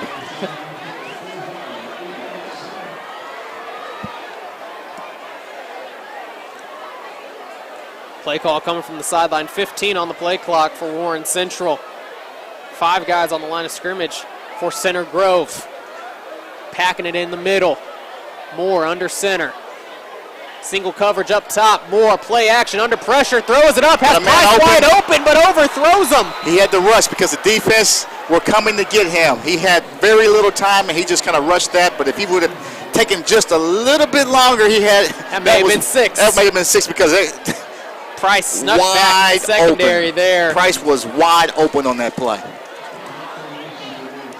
And tough pill to swallow there for the Warren Central Warriors as Center Grove gets the hold. And Warren Central going to be forced to punt again. Yeah, right play call, just the wrong touch on the football. Wells standing at his own 30-yard line. Wellman the long snapper. And Wells gets a big boot as Veith going to let this one bounce. And this one rolls right into the end zone. And going to be back for a touchback. And Center Grove will take over from their own 20-yard line with 2:40 to play in the third quarter. Now, we've talked about Warren Central and the defense having to shut down Center Grove. This possession, they have to come out and make a statement here because Center Grove, we talked about, they have found some success here with that wing T and that long run they just got here. You don't want to give up more of that. As we said in that first half, Center Grove was its own worst enemy with 3 fumbles. You know, and when you can fumble for a score, I mean, that's doing something there. Again, Jackson under center. Handoff Delp now in the backfield. And nice tackle there, right at the knees from Leal Warren and Warren Central. But still good enough for 4 yards on the play. Going to bring up 2nd and 6. Yes, and we can truly say with confidence the way this wing T just eats up the clock. They're going to go into the fourth quarter with the ball. So again, keeping the Warren Central defense on the field could be problematic in terms of Warren trying to get back in this game. Again, Delp finds a big hole and breaks one. Out past the 50, it's going to be a foot race. And Delp going to be brought down from behind at the 25-yard line. Willie Eaton running them down and saving a touchdown. And that's the thing with those wing T, you kind of find the weak part of that or the hole in defense, and they're exploiting that. Again, he found a big one there, right up the middle there, and just takes off and goes. It looked like right there Taz Relford guessed outside, pushed him back in, and there was a big old hole created for Delp. So just out there at the 26-yard line, 2 minutes to go in the third quarter. Center Grove sitting nice so far. Sitting very, very nice. Jackson again under center. Weems in motion right side. Handoff Evans to the right. Gets hit immediately at the line. Ball's out again! Another fumble! Mitchell Evans! Unbelievable. With his third fumble of the game. Warren Central saying they've recovered it. That's what they're saying. No call here from the official. The ball was on the Rule him ground. down, it looks like. Looks like they might rule his forward progress stopped as the defense is staying out on the field. I'd like to see that replay there because there was contact and that ball was definitely loose. And they're going to say his progress had been stopped. We take a look at the replay here. Evans getting hit right there immediately by Nelson. Ball comes out right there. I tell you what, that's very, very close. I think the Warren Central might have an argument there. I'm not sure. It was close. And it looks like they're going to say that forward progress had been stopped and they'd blown it dead. So a gift for Center Grove, 2nd and 11. They'll get another shot at it. Warren defense back out on the field. Weems, right side, hit immediately by Nelson. Well, I tell you what, that's some big hitting right there by Nelson. That's going to bring up a 3rd and long from the 25-yard line for Center Grove. In need of a conversion here with just under a minute 30 to go in the third quarter. If you're Center Grove, you got to get something here. I mean, that's the ultimate confidence booster here is going down and putting something in the end zone on this possession. 3rd and 9. Delp in motion right side. Jackson, play action. Rolls right side, looking for his man, throws it up. Incomplete. No flags on the play. I tell you what, that was outstanding coverage there. Warren right there on Delp again. Leal Warren getting a hand in there just in the nick of time. He was open there, and he just turns around. Oh, might have gotten away there with a little contact there, but no call by the officials. Delp felt like probably could have had that one. As we'll see again, 4th and 10 from the 25-yard line. The offense still out on the field. And this could be maybe a little bit of a pooch punt here from Jackson. No, Weems comes back out onto the field. A late man getting on for Center Grove, and they're going to take a timeout with the play clock winding down. And confusion there from Center Grove cost them a timeout with 55 seconds to go in the third quarter. That's one of those situations where you don't want that type of play in this part of the field to cost you a timeout. Well, the MIG Network would like to thank our partners, Papa John's and the Marriott East, for making coverage of mixed sports possible. Both have been instrumental in our 4 years providing the best coverage of high school sports and giving our student crew members a great opportunity to develop their skills. We hope you will make it a point to support them because they continue to support the students here at the MIG Network. So if you're Coach Moore, you're up a score, nearing your own red zone, it's 4th and 10. What do you do here? It's just out of Austin Watson's range to kick for 3. You think you maybe punt them and just kind of tip one down there and pin them deep? I want a first down. I want to keep going forward. I want my offense to keep going forward. So I'm going to come up with a wrinkle in that wing tee to get me 11 yards. I only need Oh, we'll see what the call is here. As we see Jackson back out on the field with the big offensive line leading the way. 55 seconds remaining in the third quarter. And all of this coming off the heels of what Warren Central thought they had another turnover, thought they'd force another fumble, but not quite so. 3 receivers to the top side of the screen. Weems just to the left and Jackson in the backfield. Jackson drops back, 3-step drop, looking left side, and not on the same page as Trent Veith overthrows him. And that's going to be a turnover for the Trojans deep in Warren territory. It certainly was. Again, those guys got their signals crossed there because the receiver came back in and the ball went over the top there, so that's not what you want. Not the play call you want after having to take a timeout. Exactly that. Pretty gut-wrenching there out of a timeout to not be on the same page, as Veith had a great route. He was running the comeback there and got himself open, but the ball was already released. So Warren Central getting a much-needed stop. And once again, down 1 score with 51 seconds to go in the third quarter. Kobe Moore trotting back onto the field, looking for some more success. And again, Warren Central, there's really been one possession tonight where they've actually had success. Other than that, they've just been fighting. Play action, Moore looking long, throws it up, middle of the field for somebody, as there were 3 receivers that had outrun the secondary, but none of them could come up with the jackpot. Well, I tell you what, that's a play. If I'm Warren Central, I'm going to go to that a little bit more often in the game because they got guys open that are getting down the field. Just got to lay the football up there so they can get it. I'm not sure Kobe Moore called dead or alive on that one. I'm telling you. 2nd and 10 now for Warren Central from their own 25-yard line. But I thought I'd see Kobe Moore use his legs more, too, to get out of the pocket and get out and make something happen. Again, play action. Moore under pressure. There's a face mask in the back of the field there, and clear flag coming out. Caden Curry all over it, but got his hand on Kobe Moore's face mask right in front of the official there. And that's going to be a first down for Warren Central, 15 yards, and Warren Central will take it. We'll take it, absolutely. That's see right here, number 91 wasn't fooled at all. Whoop, right there, right hand got him. But still, Center Grove got right in there on Kobe Moore. They were not fooled with the play action. You got 3 guys in the backfield. Yep. So that moves the ball up to the 35-yard line for Warren Central, and a first down, more importantly, for the Warriors to move the chains with 36 seconds to go in the 3rd quarter. Warriors just not going away. 7 men in the box there for Center Grove. Moore looking left side, finds DeMarcus Brown, and tackled right at the knees there at the 40-yard line. That was a nice job there by Dane Young getting in on it for Center Grove. That was a nice, quick, safe pass. Nice 5-yard out route there. Maybe boost the confidence there of Moore. Need that. Right there, Dane Young just meeting him. He throws a nice tight spiral there, so he's 2nd and 5. Moore under center.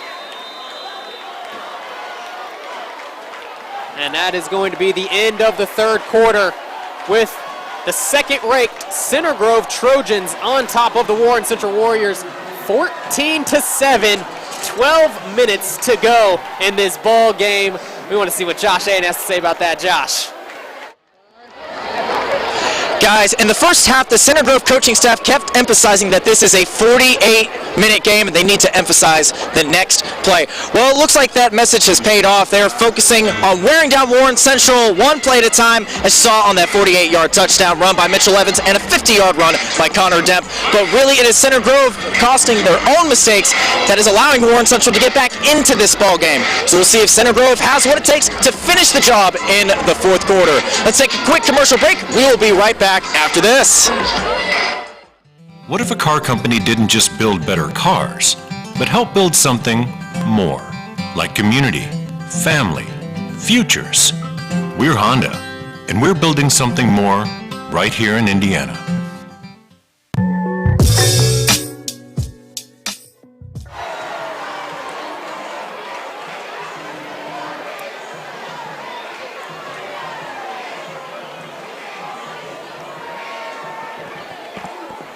We're back live at Warren Central High School, the side of your MIC Network Game of the Week on this first week of Friday Night Football. Warren Central giving off to Randy Wells up the middle. He'll tumble his way up for a gain of 6 and a first down as Center Grove leads Warren Central 14-7 in this final quarter of play. And this is, it's amazing that we're here at this point because Center Grove, has been their own worst enemy in terms of, hanging on to the football. And they almost had a huge turnover here in the 3rd quarter. They would have maintained the possession on that. But Warren Central, the defense has played better, but they have to get the offense. Other than that one possession they had in the 3rd quarter, we really haven't seen anything. Both teams showing a little bit of rust on them coming from the offseason as the play clock winding down under 5 now. Moore going to just get the snap off. Play action. Looking, middle of the field, has Allen, completes it, Derek Allen waltzes in. Unbelievable. Another touchdown strike from Moore. Warren Central with a chance to tie things up. I think the Warriors have found something. They have found something. This is absolutely incredible. Look at Allen booking to it right there, right on the money. Dane Young just not quite in time as Derek Allen falls in for 6, and Once again, we're a Joe Jackson extra point away from having it all knotted up at 14. Well, I tell you, when Moore gets time, he can get the ball down the field. This is incredible. It's Wellman, the long snapper. Maddox Tavernier, the long snapper, gets it down. Jackson up, and we are tied at 14-all. Just under 12 minutes left in this ball game. This is why this is your MIC Network Game of the Week. This is why this is the MIC Network Game of the Week. And if you're Center Grove, again, you come right back out.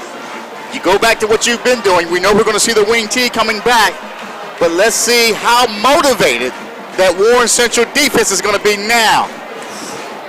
I tell you what, this is one for the ages, and that is for sure. You know, when these two meet, it's always going to be special.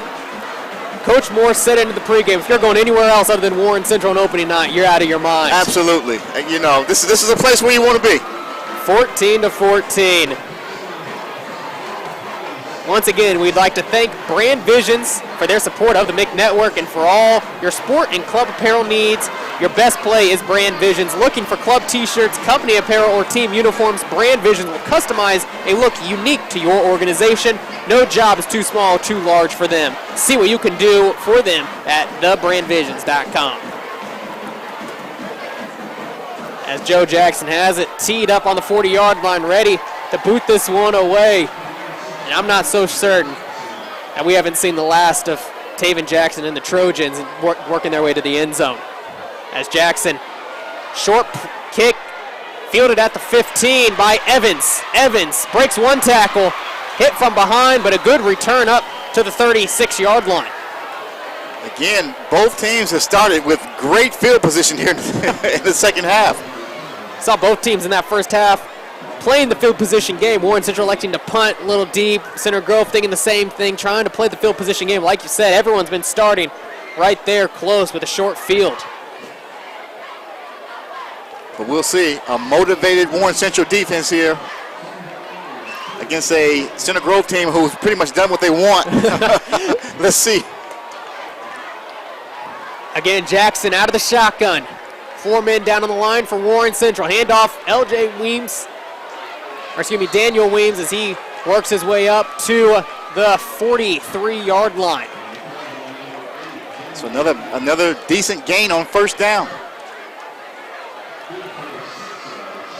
Good first down run there for Center Grove. 2nd and 4. Again, Jackson out of the shotgun. This time Weems to his left. Works his way back to the left. Hit immediately in the backfield, though. Cross in on the action. I think he was first two for Warren Central, blowing that play up. Big third down right here. 3rd and short. Ball at the 43-yard line, 3rd and 4. Now we talked about how motivated the Warren Central defense is. How motivated will the offense be if they get the ball back? Jackson under center.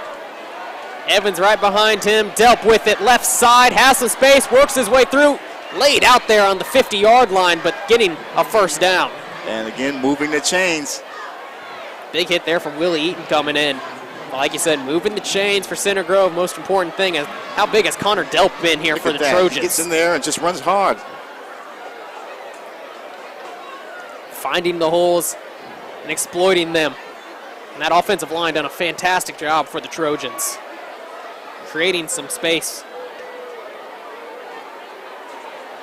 Again, Jackson going to go under center. Handoff Delp, right side again. Works his way up for about 4. So first down, 4 yards. I mean, it makes it a whole lot easier for 2nd and 3rd. And you can hear the crowd kind of calming here at Warren Central High School with Center Grove getting back to the bread and butter, though. Everyone waiting for that big play. And it looks like Center Grove right now looks content to run with Delp. They are, but Warren Central hits hard, and they got to, take care of the football because we seem to get loose a few times here tonight. It looks like we got to jump here.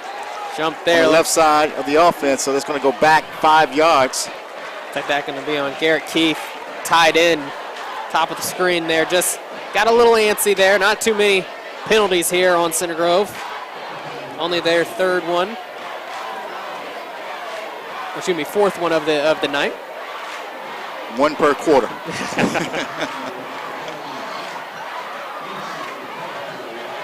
That's going to make things a little tougher. 2nd and 12 for the Trojans. 9 minutes and counting remaining.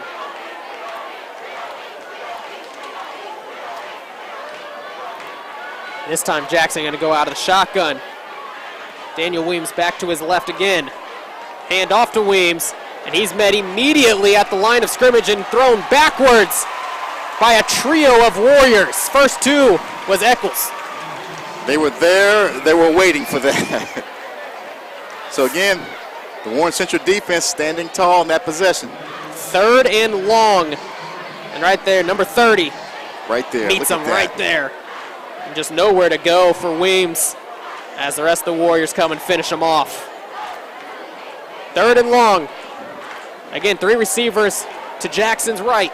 Bottom of the screen. Jackson looking left side. Looks for Weems and hit immediately, as it looks like that was Taz Relford making the play. Big hit there. Look at that. He gets the ball, turns around right there in his chest. That was Eccles again. In his chest, knocks him down. Right there, Daniel Weems. Those two. Gonna need a no contact clause after this game. So now, Center Grove's dropping back to punt this thing away. Just under 8 minutes to go as Evans standing back at his own 35. Price standing at his 10-yard line. Had a late man getting on the field for Center Grove. 4 seconds on the clock here. So they get it off. Evans, this punt another beauty as Price gonna grab it and hit immediately and throw him back there at the 9-yard line. And a great play there by Matt Soderdahl for Center Grove. Well, I tell you what, receiving the ball inside your, at the 10-yard line, do you let that bounce in the end zone, take the chance of that bouncing in, or, coming down with it there? I mean, that's a tough call there, but nevertheless, Warren Central's got to go. Price has had a couple big plays. I think he was looking for 6 more every time he touches it. I get that, but you also got to look at the situation in the game there. Now your team is starting at about the 9-yard line and have to go all the way down the field here. 7 minutes left. If you don't get something, you're going to give Center Grove excellent field position, and we know what they can do if you give them multiple opportunities. They can move the football. But Warren has proven in the last couple of possessions they can go deep, but I'm not sure if you want to do it here. 91 yards, 7:27 on the clock, 3 timeouts for Warren Central. And an end around here for Price as he gets into the open field, gets to the 15-yard line, as there is a little bit of confusion on that play as Chris Atkins was late exiting the field, and Center Grove wonder why there wasn't an illegal substitution on that play or what was going on as they followed him all the way out. A little bit, I think, trickery there from Warren Central. Looked like it was because he darted off the field and then they snapped the ball. I'm like, well, what's going on here? 2nd and 4, though, for the Warriors. Ball on the near hash now. As Moore gets the play call from the sideline. I'm going to get back under center. Man in motion again, that's Brown to the near side. Toss play out to Wells, and now a flag on the play. And going to be a false start on Warren Central. And those are the type of mistakes that you can't have here deep in your own territory. You can't have those. Absolutely. And that will push the ball back to the 10-yard line. 2nd and 9 for Warren Central. Under 7 to go in this 4th quarter. Once again, Warren Central still with 3 timeouts. Center Grove with 2. You're warned, no mistakes here. Moore out of the shotgun. Wells to his right in the backfield. Moore looking, quick pass to Allen. Has to go up and make the grab at the 15-yard line, but does. Going to bring up 3rd and 4 for Warren. And Derek Allen having a nice game for Warren Central.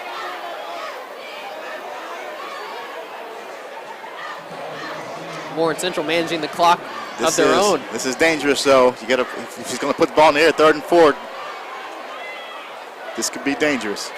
Allen in motion, Moore looking out to Wells, and he's met immediately by Soderdahl. Breaks the first tackle, still on his feet, and finally pushed out of bounds. And a late flag coming in. There. I tell you what, that could be costly if that's against Center Grove. Oh, no. He just wouldn't go down. Wells tiptoeing that sideline, and maybe a late hit might have saved this drive. Oh, got hit out of bounds. He may have got hit out of bounds too, but he just wouldn't go down. As you can see, he makes the catch there. He goes over a guy, gets back on his feet, still tries to go forward. Moving that way. Here's another hit. Looks like, is he out of bounds? He's out of bounds. Boom, there's another hit, and they throw him out of bounds, and then here comes the flag. So it's like Gabe Boyd might have been late too there. And it is going to be late hit as Coach Moore walking well onto the field here wants an explanation for what's going on. Well, he wants him to blow a whistle. If you're going to throw a flag, when did the whistle stop the play? Because there was still forward progress being attempted there. So absolutely. And that's what Coach Moore is pleading his case with, as it can be a 15-yard penalty. Warren Central now with it on their own 28-yard line, but they get the first down. They get the first down. It doesn't matter how you get it as long as you get it. And he bails them out of that deep hole that they were in with 6 minutes left here in the game. So now they can do a little bit more in terms of their offense. 1st and 10 is Moore. Play action. Again, over the top has Brown. And Brown down to the 40-yard line. What can Brown do for you? Gets a first down. Warren Central into Trojan territory. And we talked about Center Grove exploiting the middle tonight. Warren Central has eaten up that middle in terms of passing. Well, I tell you what, that's a tough break for Center Grove. Thought they had a stop. A flag gives Warren Central a first down, and now within striking distance here with under 6 to go. Again, Moore out of the shotgun, high snap, keeps it himself, pushing his way through, dives forward for a few more, as the Warren Central coach is asking for a late flag, but they aren't going to get that one. Well, I tell you what, I'd love to see Moore get out of the pocket more, use him a little bit, move him left, move him right, move the pocket a little bit, but again, he's actually making it happen with his arm now. I would love to see what he can do with his legs. 2nd and 7 from the 37-yard line, nearing 5 minutes to go in this fourth quarter. Moore under center. Wells 5 yards deep in the backfield. It's a running start, play action again, Moore under pressure, whips it to Wells, wasn't even looking, turns around at the last second and makes the grab.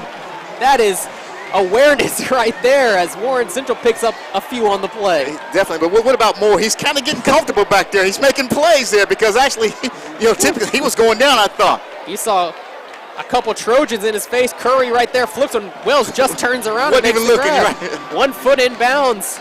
Just happened to see how the play was going, and that brings up 3rd and 2 for Warren Central. Moore again out of the shotgun. Looking at a hard count, not there. Trying to draw him offside, it didn't work. 10 seconds on the play clock. As Warren Central gets the play. Under 5. Moore gets it off. Looking, left side, goes up for Allen.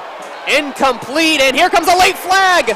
Another late flag. Well, I tell you what. Give Warren Central another first down. If you're Center Grove, you're not happy. That was a tight hole he tried to throw that ball in, and I'm not sure. I'd like to see the replay on that.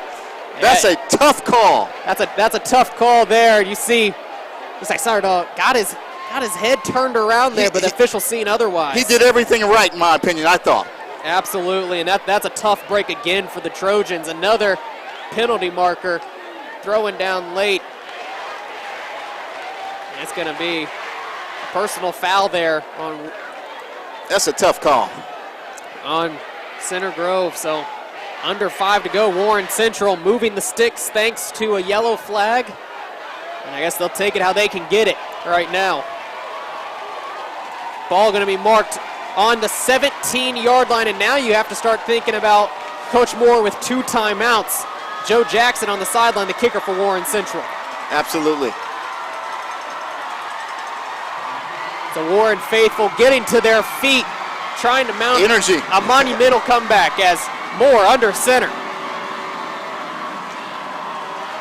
This time hands off to Wells. Wells breaks it to the left side, makes another man miss. Getting stood up, ball nearly coming out, but Wells getting 2 paws on it. He'll go down just shy of the 10-yard line. Again, another tough, hard run there. Randy Wells just making plays for Warren Central right now. But we can see the confidence in the Warren Central side of the ball. The offense is picking up right here. They're gaining confidence with every possession. 2nd and 6. Moore out of the shotgun. As the Warriors have extended this drive. Moore looking left side, throws it to Wells, and he steps out of bounds. They're going to say he made the grab. It is a completion just at the 8-yard line. It's going to be close to a first down mark. We'll see where exactly it's spotted at. As soon as he turned, he went It's going out. to be 3rd and 1. 3rd and 1 for Warren Central, 4:09 on the clock. Warriors in the red zone here. Center Grove in desperate need They're of a back big on their stop heels. here. They got them back on their heels right now. Center Grove looking for a big 3rd down stop. You got to think this ball is going to go to Randy Wells. 10 seconds on the play clock. Will he use his legs here? I mean, will he just sneak it? And it looks like Coach West might be taking a timeout here, and does. Gets one in just before the play clock strikes 0. With 4:09 on the clock, we're tied at 14. Warren Central knocking on the door. Well, I tell you what, the Warren Central has found something, with Moore going over the top. I mean, he's getting the time from his guys up front to give him time to throw it down, and he's making the plays. So you see David Bell down there in the Warren Central huddle over at Purdue now. Great freshman for the Boilermakers and a Warren Central all-state selection last year. I mean, it was a phenomenal athlete, part of that undefeated team for Warren Central, given his insight. And Warren Central right now, if you would have told me they'd have this game tied up with the ball in the red zone, 4 minutes to go, I would have said you're crazy in the first half. They just didn't look good in the first half. And we talked about, Center Grove kind of shot themselves in the foot a few times with turning the ball over in the first half. And we talked about what it would look like if Warren Central, walked out here with a win, the opportunities they left on the carpet, if you will. Absolutely, and Warren Central's defense really steps up big, gets some stops, as well as Kobe Moore makes some plays over the top after going to Randy Wells. The play calling has been great for Warren Central. But Center Grove's not done yet. They're Got not 2 done yet. timeouts, and we know that they can score in a hurry if they need to. Yeah, and then aided by that penalty. I'm still not sure about that Absolutely. penalty. That was really, I thought, was pretty good defense there on Center Grove's part. Absolutely, and once again, we have to say this is a Center Grove team wounded without Carson Steele playing in this game. If Carson Steele was playing tonight, it may look a whole lot different now. Here comes Warren Central, though. 3rd and 1 from the 8-yard line. Moore under center. Wells in the backfield. Martin at the fullback. Handoff. Wells left side, strong side, and he falls forward right to the 6-yard line. First down, Warren Central. And that clock will start once the official gives the word. And we talked about how Center Grove was using the clock in the first half by moving the ball and running it. That's what Warren Central is doing right now. If they take the time and score here, that's going to leave very little time on the clock for Center Grove and the way they try to move the ball down the field. Absolutely, as official starts winding this clock down now, under 4 minutes. Moore in the shotgun. 1st and goal for Warren Central from the 6. Here's where Coach Moore is going to have to start thinking about using those timeouts as Moore gets it left side, throwing, incomplete there. Had Allen open, just underthrew it, put it at his feet. Short. Excuse me, looks like that is DeMarcus Brown right there. Yeah, he just left that just a little short there, but he was open. But now Coach Moore doesn't have to use a timeout as well with that incompletion. This is Friday Night Football for you here on the MIG Network. Your game of the week, second-ranked Trojans coming into hostile territory, taking on the third-ranked Warren Central Warriors. What does Coach West have drawn up here as Moore goes under center? Handoff left side, Wells, and we have a flag coming in. And this looks like a procedural penalty against Warren Central. And else Wells would have walked in for 6. He would have walked in there with no problem had it not been for that. But again, as we've seen often tonight, penalties have taken teams out of situations where they could have done something positive. Well, here's the call. It is going to be a false start on Warren Central. Coming from the far side judge. That's going to push them back to the 11-yard line. 2nd down from the 11. It does give the receivers more space. I mean, that's the only positive out of this because the way Morris has been tossing the ball around, that's beneficial. But you still don't want to move the ball back if you don't have to. Here comes Moore under center again. 4 men still down on the line for Center Grove. Man in motion for Warren. Price to the left side. Moore, handoff Wells. Trojans are waiting for him. He gets stood up, maybe gets a yard on the play. As Trojans were just loaded up that left side. They were waiting for that. And like you said, a Randy Wells rush to the left, we've seen it before. Exactly. Coach Moore electing not to use a timeout on this play, going to let this clock run. Maybe wants to keep one in his back pocket in case he needs to use one for a late field goal opportunity. It's a big play here. And again, nearing 3 minutes to play. Kobe Moore took over this quarterback position about a month ago as Warren Central, again, going to use a timeout here late. Run that clock down to 2:56. 3rd and goal from the 10-yard line as Warren Central will use their second timeout of the half. And this play here, if I'm Warren Central, I'm going to the end zone. The play is going to happen in the end zone, then I'm going to bring out my field goal kicker. So I'm going to try to score a touchdown, or I'm going to walk out of here with 3, one or the other. Absolutely, and if you're looking for the end zone there, you might think about, wheeling Wells out or kind of clearing out Move the that pocket, backfield. get him out of there, because really we haven't seen that. He drops back. We haven't seen him get out of there, go left, roll left or roll right. I think they could find some success there and at least give him more time if they were able to do that. And if you're Center Grove, you tell we don't give up anything in the end zone. Keep it all in front of you. We'll settle for the field goal at this point if we stop them short. But you're telling Caden Curry and Austin Booker, Jay Weems telling those guys on the line, get back to them like you have been. Absolutely, and if you Warren Central, you cannot give up the interception. Either your guy catches it or nobody does, because that will really, that will be a deflator, trust me, if that would have happened. It's been a game of momentum so far. Center Grove came out, they were up 7-0 at half. Could have been more, but had a couple fumbles that didn't go their way. Warren Central answers in the second half and find themselves with a chance to possibly win this ball game. Moore rolling right side, throwing it short, makes a man miss. He might get in. Jumping in, Warren Central for 6 there. Eli Price again making them pay as Warren Central gets a late touchdown to go up. Absolutely an outstanding play call out of a timeout, as you can see here. Throws off that back foot. Price, little juke there, makes a man miss. And goes Superman on him. Getting in there. Warren Central coming up big. Eli Price with his 2nd receiving touchdown of the game. So let's see if the extra point here, need this here to go up by 7. Jackson out there to tack on one more. Hold is down, Jackson just sneaks it up in time, and Warren Central up 7 on the visiting Center Grove Trojans with 2:50 to go, but Coach Moore still has Taven Jackson and 2 timeouts. You know what, but he's going to have to change, and we talk about him going away from that wing T, he's going to have to open it up a little bit more. Jackson is the guy, he's got what it takes to get it done for his team here. Well, how about this?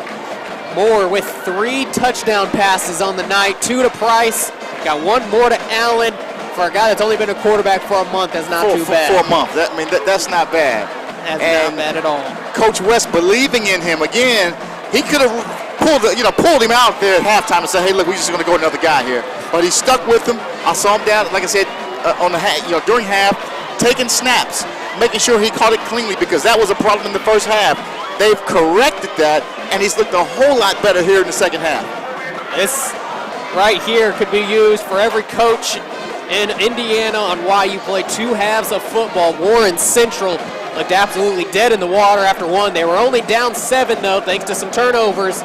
Center Grove kind of allowed them to stay in the game, and Warren Central made the most of it. They're up a touchdown, 2:50 to go. And like you said, Center Grove allowed them to stay in the game. Absolutely, as Jackson has it teed up.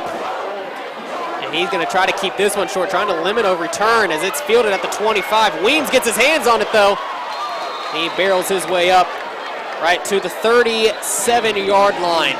So that's where Center Grove will get maybe one last shot here as Warren Central looks ready to go defensively here. And we've seen some big runs in the second half from Center Grove, so that's not out of the question by any means. Absolutely not.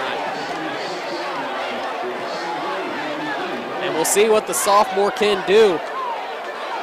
With Taven Jackson under center for Center Grove. They've done a good job moving the ball really until this fourth quarter. They've been met with some problems as Jackson goes out of the shotgun, 3 receivers top side. Jackson back to pass, scrambling forward, makes a few men miss and finally brought down just inside the 40-yard line. That's what he can do, make something out of nothing there. He can. He just looked down the field, didn't have anything, and he just tucked it, and he just got out of there and moved down the field and got positive yards for the Trojans. It's good coverage there from Warren Central. As now Center Grove has to play with some tempo, something we haven't seen them do in this game. Again, Jackson out of the shotgun, 3 receivers to the bottom of the screen. 4 men down for Warren Central. Gets the pressure in there. There's Cross. Ball's down. Ball's out. Warren Central might have it. They might have it on the 30-yard line. Warren Central. And there's the ruling right there. Warren Central on top of it. Marquise Cross, the senior captain, comes in and makes the play on Taven Jackson. Sheds his defender, whips it around, and Warren Central again coming up with the big play. And Cross was the one who got right back on it as well. How about that for Warren Central? We talked about what the Warren Central defense was going to be like this year. We didn't know. I think we're kind of getting that question answered tonight. Well, here comes a late flag out on the play. Could that be celebration? Or a sideline warning as well for Warren Central. As Coach West waits to get the word, and there's the turnover belt again, going to Marquise Cross, and a defensive play coming up big for Warren Central, but Center Grove's not out of this yet. They still have 2 timeouts with 2:08 on the clock. They have to hold Warren Central, though, right here at bay. And they have actually shut them down here. You know, with the exception of a couple of possessions, they've actually held Warren Central at bay. Absolutely. But those possessions have been costly, the ones that they didn't hold them on. and we've said this before, it looks like it is a sideline warning on Warren Central.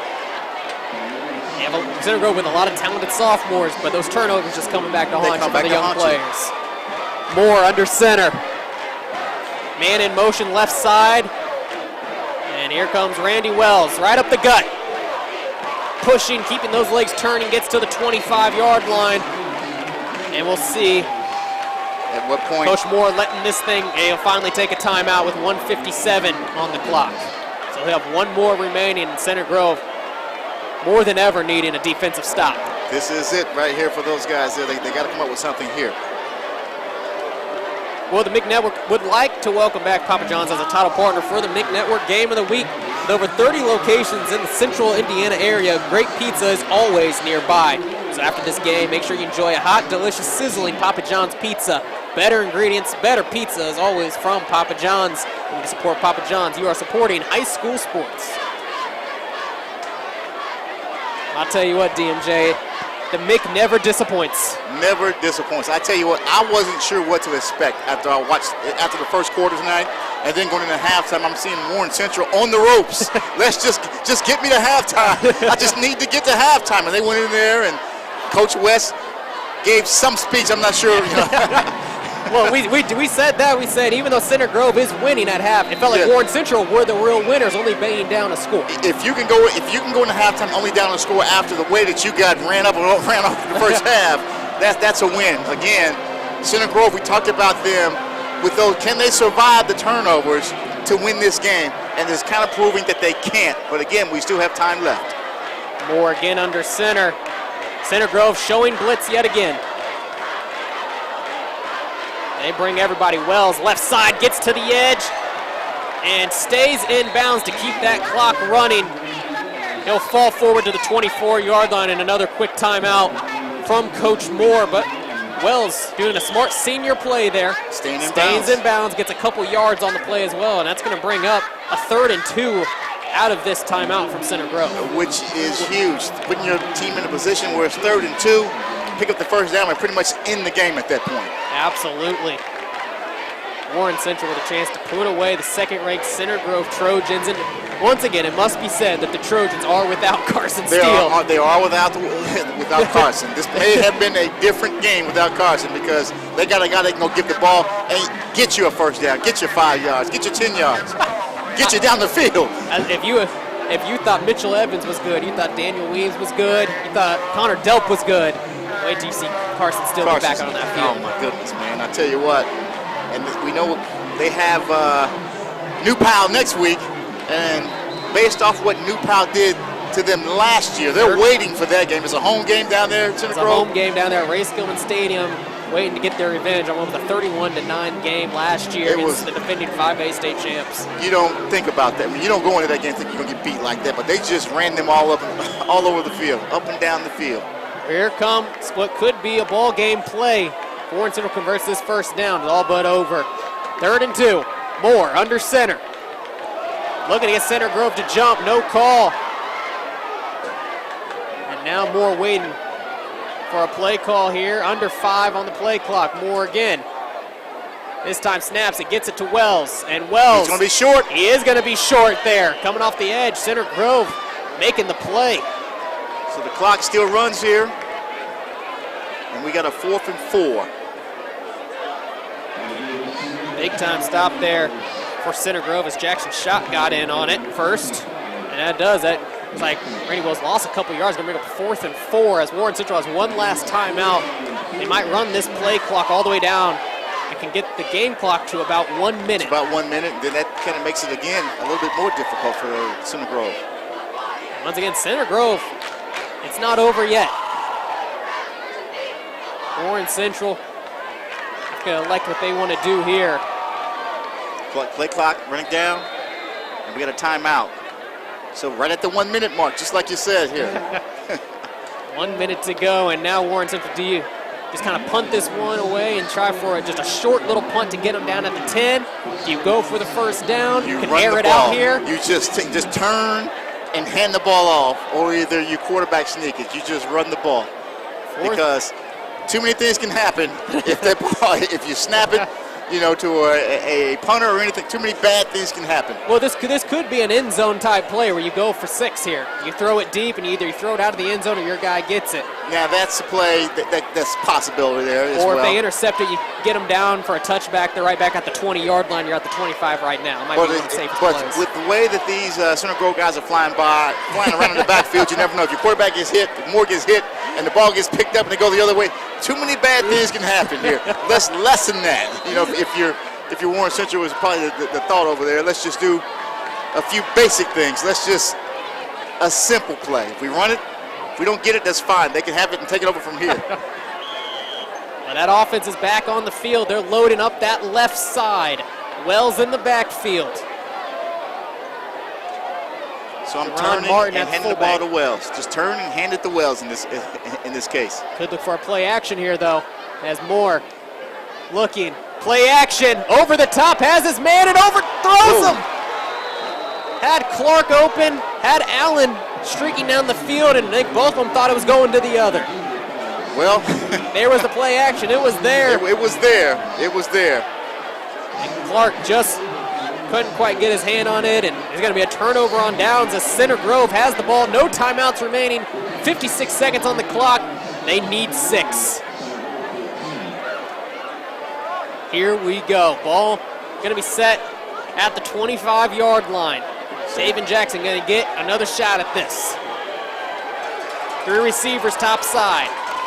Warren playing very deep as Jackson under pressure steps up, throws one over the middle, and it is going to be complete to Evans right at the 39-yard line. Clock stops at 49 seconds to go. I'll tell you what, he stayed in there and made a play out of nothing there. So again, giving his team a chance here. This is the luxury of high school sports. Getting a first down, the clock stops until the chains get set again. Jackson looking outside. Fife again making an easy completion past the 50. A couple of quick plays, and they're moving the ball here. Look at that. If you left early, that was the wrong choice. Center Grove working its way down the field into Warren Central territory on the 48-yard line. And not only that, he got out of bounds, so Center Grove can take some time on this one. Warren Central secondary just trying to keep everything in front of them. Again, Jackson dropping back, steps up in the pocket, over the top, flips it, has his man Weems in the open field, Delp, as he's brought down right at the 32-yard line, and another first down. Another first down, 32 seconds left in the game here, so. Here comes Center Grove. Here comes Center Grove. 32 seconds. Jackson again, only a sophomore back here commanding this offense for the Trojans. Jackson looks left side, under pressure, has to rumble, throws it out, finds Evans, another completion, but he stayed in bounds. Stayed in bounds, so the clock is gonna run. And there's a late flag coming in. There's a late flag coming in the backfield. Might be a late hit perhaps. Could be a late hit on Jackson with 12 seconds on the clock as the officials all lining up here. It's going to be an interesting call. This could be some free yards for Center Grove. Looks like they're walking the other way, though. Let's see what the official ruling is. Interesting here. Let's see what we got here. Once again, there's 12 seconds to go in this ball game, as what shows on the scoreboard. They're picking it up. They're going to pick it up, maybe. Let's see what the official ruling is. Right now, the ball is spotted on the 28-yard line. They're going to move it. Looking at second down. Nothing. They just picked it up. Well, here it goes. Here we go. They're moving it. 2, 3, 4. How many? Yet to be given a call here. Man, that's a walk there, buddy. Let's see what the call is here from the official. What we got? A late hit. That's got to be a late hit. That's got to be. Like after the play was over, first, so it's a dead ball foul.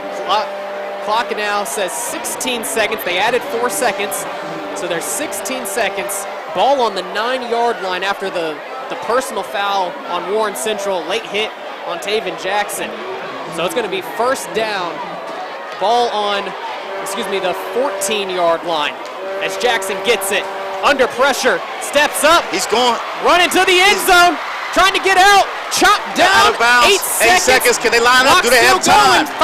They're not going to be able to line up. They're not going to make it. 3. Not going to make it. 2. 1. That's ball game. And that is over. They did not get it off. Warren Central does the improbable. Survives here against Center Grove, 21-14. And again, it was the defense coming up big for the Warren Central Warriors. Wow, what a finish here. As the officials walk off the field, Center Grove and Warren Central getting into their lines as a big victory here. And like you said, it doesn't feel like a tournament game, but that felt like a survive in advance for Warren Central in the opening game. That's exactly what it felt like. But again, when you open up against one of your biggest rivals, that's good for football. It's good for the fans. It's good for everyone. What a game from Warrior Stadium, 21-14. Warren Central outscores Center Grove 21-7 in the second half and made the defensive plays when they needed to. But Center Grove just a few yards away yet again. Yes, absolutely. Again, another classic ball game, another second half comeback. It's usually Center Grove coming back. The last season it was Center Grove putting the pressure on the defense to come back to get in the game. Tonight, Warren Central was able to do that and stay home, not walk out of here, but they're here at Warrior Stadium with the victory. Unbelievable. I didn't see this coming after the first quarter. I did not see it. We've talked about it. What Kobe Moore was able to do offensively in throwing into the quarterback position. He played a little bit before as a freshman and sophomore, junior leading up to the years. He played a little bit. This is a guy 6'3", 220, had been practicing at tight end. All of a sudden, Warren Central loses their quarterback about a month ago. Less than that, and Kobe Moore steps up and answers the call for Warren Central and has 3 touchdown strikes. Well, they talk about it out here. They have the athletes here and different guys that can step up and make plays, and that's just a testament to the Warren Central program here. They got guys who can play football out here. Absolutely.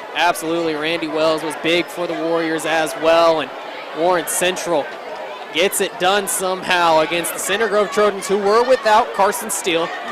We have to say that. We have to say, and that's something we did not know until we arrived here tonight. We were told that Carson Steele would not play, and you have to wonder, what is the Center Grove offense? What do you think about? If you got to step in and replace Carson Steele, but they had a great offensive scheme and attack tonight. It was actually good to see them. Absolutely. We saw a lot from Taven Jackson that we enjoyed. Saw a lot from Mitchell Evans and Daniel Weems as well. I mean, those are some very talented running backs and quarterback as well for Center Grove that are only sophomores. Yes, and if we look at if we walk through the last play, I think if Jackson could have got out of bounds, if he would have known where the clock was, he may have tried to get out of bounds instead of trying to fight for another yard or two. Thrown it away. Or thrown it away. Yeah. Throw it up, pitch it up, but do something there.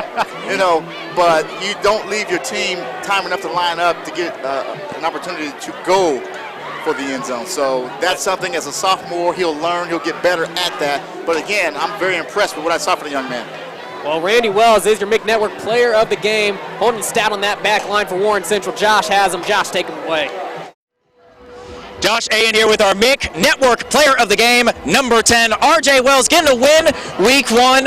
It was dicey there for a moment. How are you guys able to overcome when offense wasn't firing on all cylinders? Man, at halftime we just had to go in. The coaches got on us. We had to talk amongst ourselves, and we just had to go and pound the ball. They knew what we were about to come out and do, and we knew what they were going to come out and do. It came down to whoever was going to play harder. You're one of the returning veterans for this squad, and your motto this year is new team, same dream. How important is this win for accomplishing that same dream for this year? Man, that's very important because when we come here, we're basically taking on a legacy with so many other players. And when we come back, it's basically a repetition of state championships, and we just got to keep grinding so we can become one of the greats that came through here. Now, Kobe Moore got his first start at varsity quarterback tonight. How would you rate his performance overall? He was throwing some really big touchdowns down the stretch. He did pretty good, but he does have things to work on. The long ball, he just has to be more accurate with it, calm down. I think it was just first game jitters, but he's going to get through it. We're going to be nice this season, sir. And what about Eli Price's performance? He had that go-ahead touchdown, plus another big one early on when you guys were trying to rally. He played great. I didn't really see him drop a pass. He's really fast. He carried us to this game right here. I'll give him the props for this game. Now, what about next week? You guys have a huge challenge in Louisville, Trinity. What do you guys need to work on for this week? We mainly need to work on the little things because that's what's going to let us beat them. The past 2 years, it's been a 41-42 game, and it's going to come down to the little things. So we're going to have to pursue what we got to do against them. All right, well, RJ, congrats on the win. Nice work. Thank you. RJ Wells, our McNetwork Player of the Game, helping out and leading the offense as they overcome adversity throughout the game, winning 21-14 over Center Grove. Let's send it back up to the guys one last time. Thank you, Josh, and congratulations once again to Randy Wells, the McNetwork Player of the Game. First time this season of the 2019 season we see Randy Wells getting Player of the Game. Well, I tell you what, he absolutely deserved it tonight, but I like his comment he said about Moore. He just needs to calm down, but again, he stepped in and did a great job tonight. What a win for the Warriors tonight. And this definitely was a team victory as well. Randy Wells was the Player of the Game, but it felt like everyone had to contribute at some point along the line. The defense came up with some magnificent plays. The defense kept them alive during the first half because, again, we talked about how Center Grove probably could have ran out of here with this thing with a couple more touchdowns, but they came up with some big turnovers there that really preserved, the Warren Central offense, giving them an opportunity to get back in the game, and they did. Absolutely, and Warren Central, again, extending that win streak against Center Grove, picking up a big 21-14 victory here. They're going to move on. They're going to have a big game coming up next for Center Grove. They have New Palestine, the 5A defending state champs. You got to think they're going to want a big one there. They want to, and again, that's going to be a revenge game from last year after what happened to them when they went out to New Pal. But again, we don't know if Carson Steele's going to be available for that game, but they are looking forward to that. Trust me, that one's circled this one's circled, and that one's circled. You better believe if you're Center Grove. And we said this is a Center Grove team that's still very young. I mean, the offensive line is about as old as it gets. They have a lot of seniors there. All the other big-time guys with Taven Jackson and Mitchell Evans and Daniel Weems, all those guys are all sophomores, juniors. Connor Delp, I mean, even Carson Steele is only a junior. So this is a team with a lot of skilled position guys that are going to be back in years to come and just have to work on some of the small things. It's only the first game, but Center Grove still looked really good. They really did. And as we look at some of the highlights here, as we see Jackson drop back, and, that was the play there that we thought there was little contact there. The officials made a few calls tonight that, you look at and say, I don't know. But again, the teams, I thought played relatively well in the second half and gave us a classic game here. Absolutely. You see that defense coming up big for Warren. So that's when the tide was starting to turn. And right here, you're going to see Cross get in there. Well, it turned to be detrimental for Center Grove. getting right back on it there. When you look at Warren Central, they're moving on 1-0. Now they have Louisville Trinity up next, and Trinity right now kind of having their way with Carmel down south in Louisville. So it's going to be a really tough game. And like Randy Wells mentioned, it's been 42-41 every single time. Yes, and they're going to come in here next week too with a chip on their shoulder. So there are no easy nights here, at least for the first couple of weeks, for these two teams that we saw here tonight. Absolutely, and we're going to have that game for you right here live on the MIC Network here at Warrior Stadium. Louisville Trinity coming up from Kentucky to take on the Warren Central Warriors, the defending 6A state champs and currently 1-0 in the MIC. They're the champs till someone beats them. Well, we look forward to having all you guys back here watching on the MIG Network or come out to the game and watch Warren Central take on Louisville Trinity right here Friday night, 7 o'clock. We'll have it live for you on the MIG Network. That's going to do it for us here, though, at Warren Central High School for this Friday night of the first week of the football frenzy going on. I'm Logan Hunt. I'm joined by Daryl Morton Jr., Josh Ain down on the sideline, as well as all of the students that make this MIC Network production possible. And Front Runner Media, we'd like to wish everyone a good night. 8 schools, 1 MIC. Presented by Papa John's, the Indianapolis Marriott East Center, Brand Visions, and Front Runner Media.